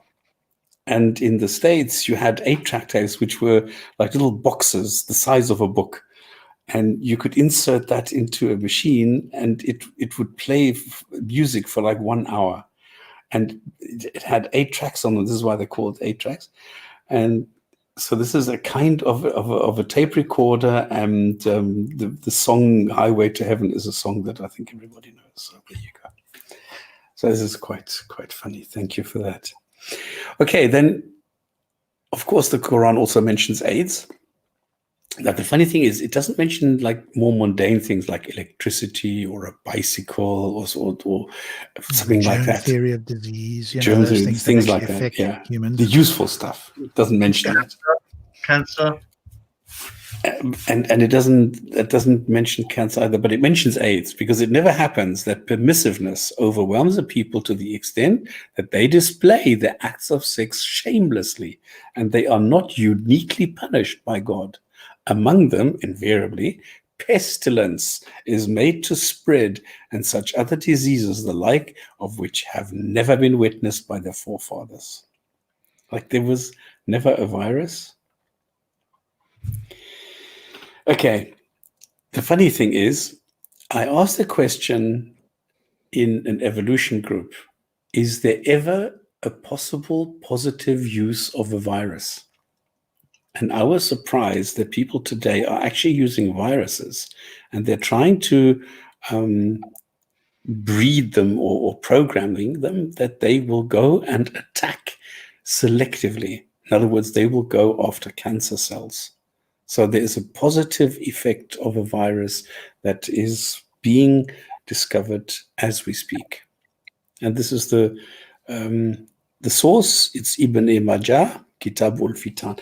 What was this you just had? The Jinn and Quran is, if you believe or follow a deen or religion that's not in your experience, you will always be in conflict with someone else in this world and lifetime. Well, this is an opinion. If I have an opinion on anything, I will be in conflict with somebody with another opinion. So I think that's quite obvious. Yes. Yeah, that's called a trivial statement. So, and this is the beauty of science, okay? Now, I don't like scientism, so I will by no means say that there is only science. No, there is also intuition. There's also, it doesn't matter. So I'm not saying it's only science, but science, if we go and want to detect or discover, or we want to describe what is happening in natural phenomenon, then science is the only way that we know of today that will give us an accurate description. And there is no way to go and reinterpret and quote mine and things, because it's precise. Everything is being held open to you, and you are welcome to go and inspect the data. You are welcome to reproduce the experiments. You are welcome to verify, falsify, or whatever it is that you want to do with it. And if you have a way of doing that, and if you are able to do that, then you're welcome to do so. Now, I know that Ben Stein and people have said you're not allowed to go against the theory of evolution, but that is not true. What has been shown, that he was using false examples, and all the things that he showed in his video or movie that he made were dishonest. So I maintain that even though there are things which are difficult to do in science, if you go against the established sort of opinion, it might be difficult, but if you do have a point, it will be accepted. And this is why that's so. There we go. Brings us nicely to the end for the evening, doesn't it? Good timing. Yeah. So this is what I wanted to show today, because I found this fascinating. This was a collection of claims regarding prophecies based on the Quran.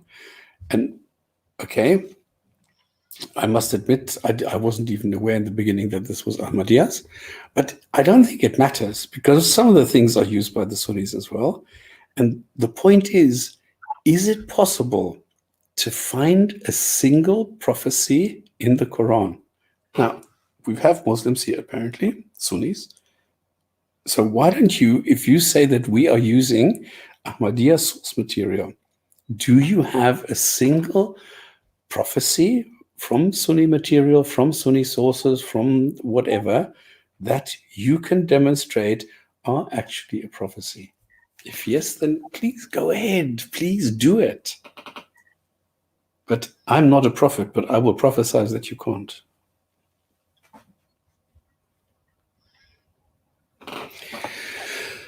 Okay. Yep. Any other input? Any other ideas? No, I think that brings us nicely to the end with the hadith of the day, I guess. Yeah, and I couldn't Have find you got one. a prophecy hadith. No, I was actually looking for one and I couldn't find one. But I found a disgusting one. Okay.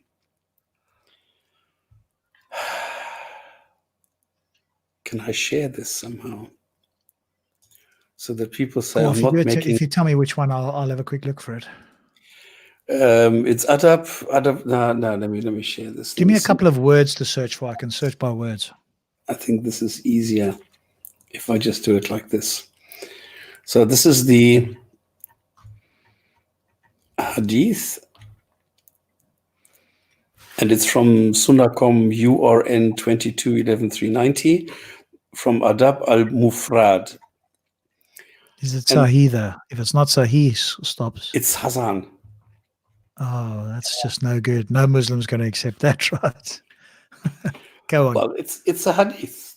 And if it is Hasan, according to Al-Albani, why is it in the collection? It is related that Abu Huraira said, I never see Al-Hasan without, Hasan is a boy, without my eyes overflowing with tears. That is because the Prophet, may Allah bless him and grant him peace, went out one day and I found him in the mosque. He took my hand and I went along with him. He did not speak to me until we reached the market of Bani Kainuka. He walked around it and looked. Then he left, and I left with him until we reached the mosque. He sat down and wrapped himself in his garment. Then he said, Where is the little one? Call the little one to me. And Hassan came running and jumped into his lap. Then he put his hand in his beard, and then the Prophet, may Allah bless him and grant him peace, opened his mouth and put his tongue in his mouth. And then he said, Oh Allah, I love him, so love him and the one who loves him.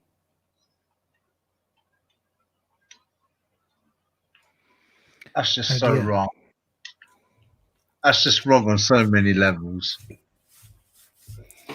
Well, the thing is that there are several ways of looking at this. There are several apologists who came here who said, well, this is nothing to do with homosexuality. This is nothing, because there are others, and when I looked this up, this is true. There are other hadiths which are actually sahih, where it is said that the Prophet was spitting into somebody's mouth because they were dry and they were thirsty.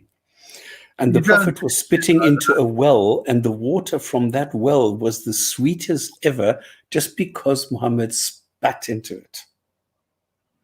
Dehydration. The kid was running. I remember reading a response to this. The kid was running and jumping for joy and blah blah blah. If you're dehydrated, you don't do things like that. Yeah, well, this But is the it's not claim in the even- Hadith.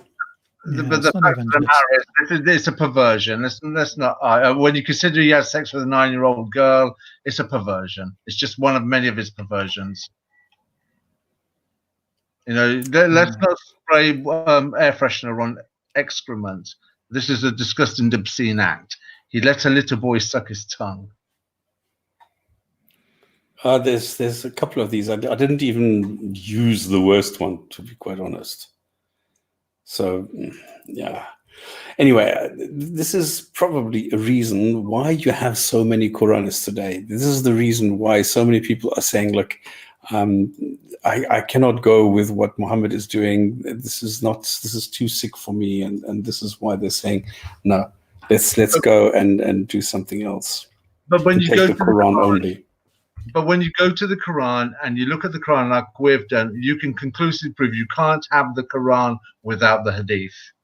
Islam doesn't come like that. It's one and the other, not one or the other. Well, this is the this is the discord. This is the big discussion whether or not hadiths are necessary or not. Some say it's not. Then you need to reinterpret, re-massage and blah of the Quran, which is what people are doing. Or you are saying, well, I'm going to take the easy way out and let us just go with the hadiths, and I will pick and choose whichever hadith suits me, or I will take a scholar which I will follow, and this scholar is then going to pick the sentences for me and tell me what I need to believe. Well, the thing is, the easy way out is using the hadith. The hard way out is to try and justify that you shouldn't use the hadith. And yet this is a religion that has the irony to turn around and say all the other religions are fabricated. Yeah, there you go, exactly. This has been corrupted. And yet this one has the most amount of corruption, false hadith, misunderstanding, mistranslation, misinterpretation. I've never known a religion like it. Yet all the other religions, you don't have that kind of dialogue with them. But this one accuses all the others of that and has it within its own structure as well. Yeah. Okay, for me, if somebody asks what is the worst that you can find, I think this is probably the worst, and in my eyes anyway, because I find this horrific. I find the idea that a woman must obey the husband deplorable. And then if you even fear some sort of resistance, that you need to go and admonish them, that is sick. And then even to leave them alone in bed just because you fear that they are not obedient to you. So this is from the Quran, and I find that sick. So there you go. And I'm not going to go into the other hadiths. Ladies, gents, and others, thank you very much. If you still want to discuss Islam a little bit, we're going to go to the Discord channel. The link is in the chat. I've put it both into Facebook and into the Gin and Tonic Show on YouTube. So you're going to find us there Fridays after the show. If you do want to discuss something, I'll be there for a couple of minutes. If there's something there, then we'll just stick around. And if not, we'll just leave it to you to have fun. Good night, everybody. Thank you in the chat. Thank you, people, for being with us. Thank you for all your nice, beautiful, wonderful comments and sometimes thought-provoking stuff. Thank you to the Muslims who are keeping us honest, keeping us on track, making sure that we don't talk some bullshit here. And thank you, of course, to Rob and Thunder on the panel. See you next week on Friday. Good night. Goodbye, everybody, and I hope that whatever circumstances you're in as a result of the situation in England with the coronavirus and all the changes that have been made in society, don't be anxious, sleep well. Hopefully we'll get out of this. And may you be virus-free. Coronavirus-free.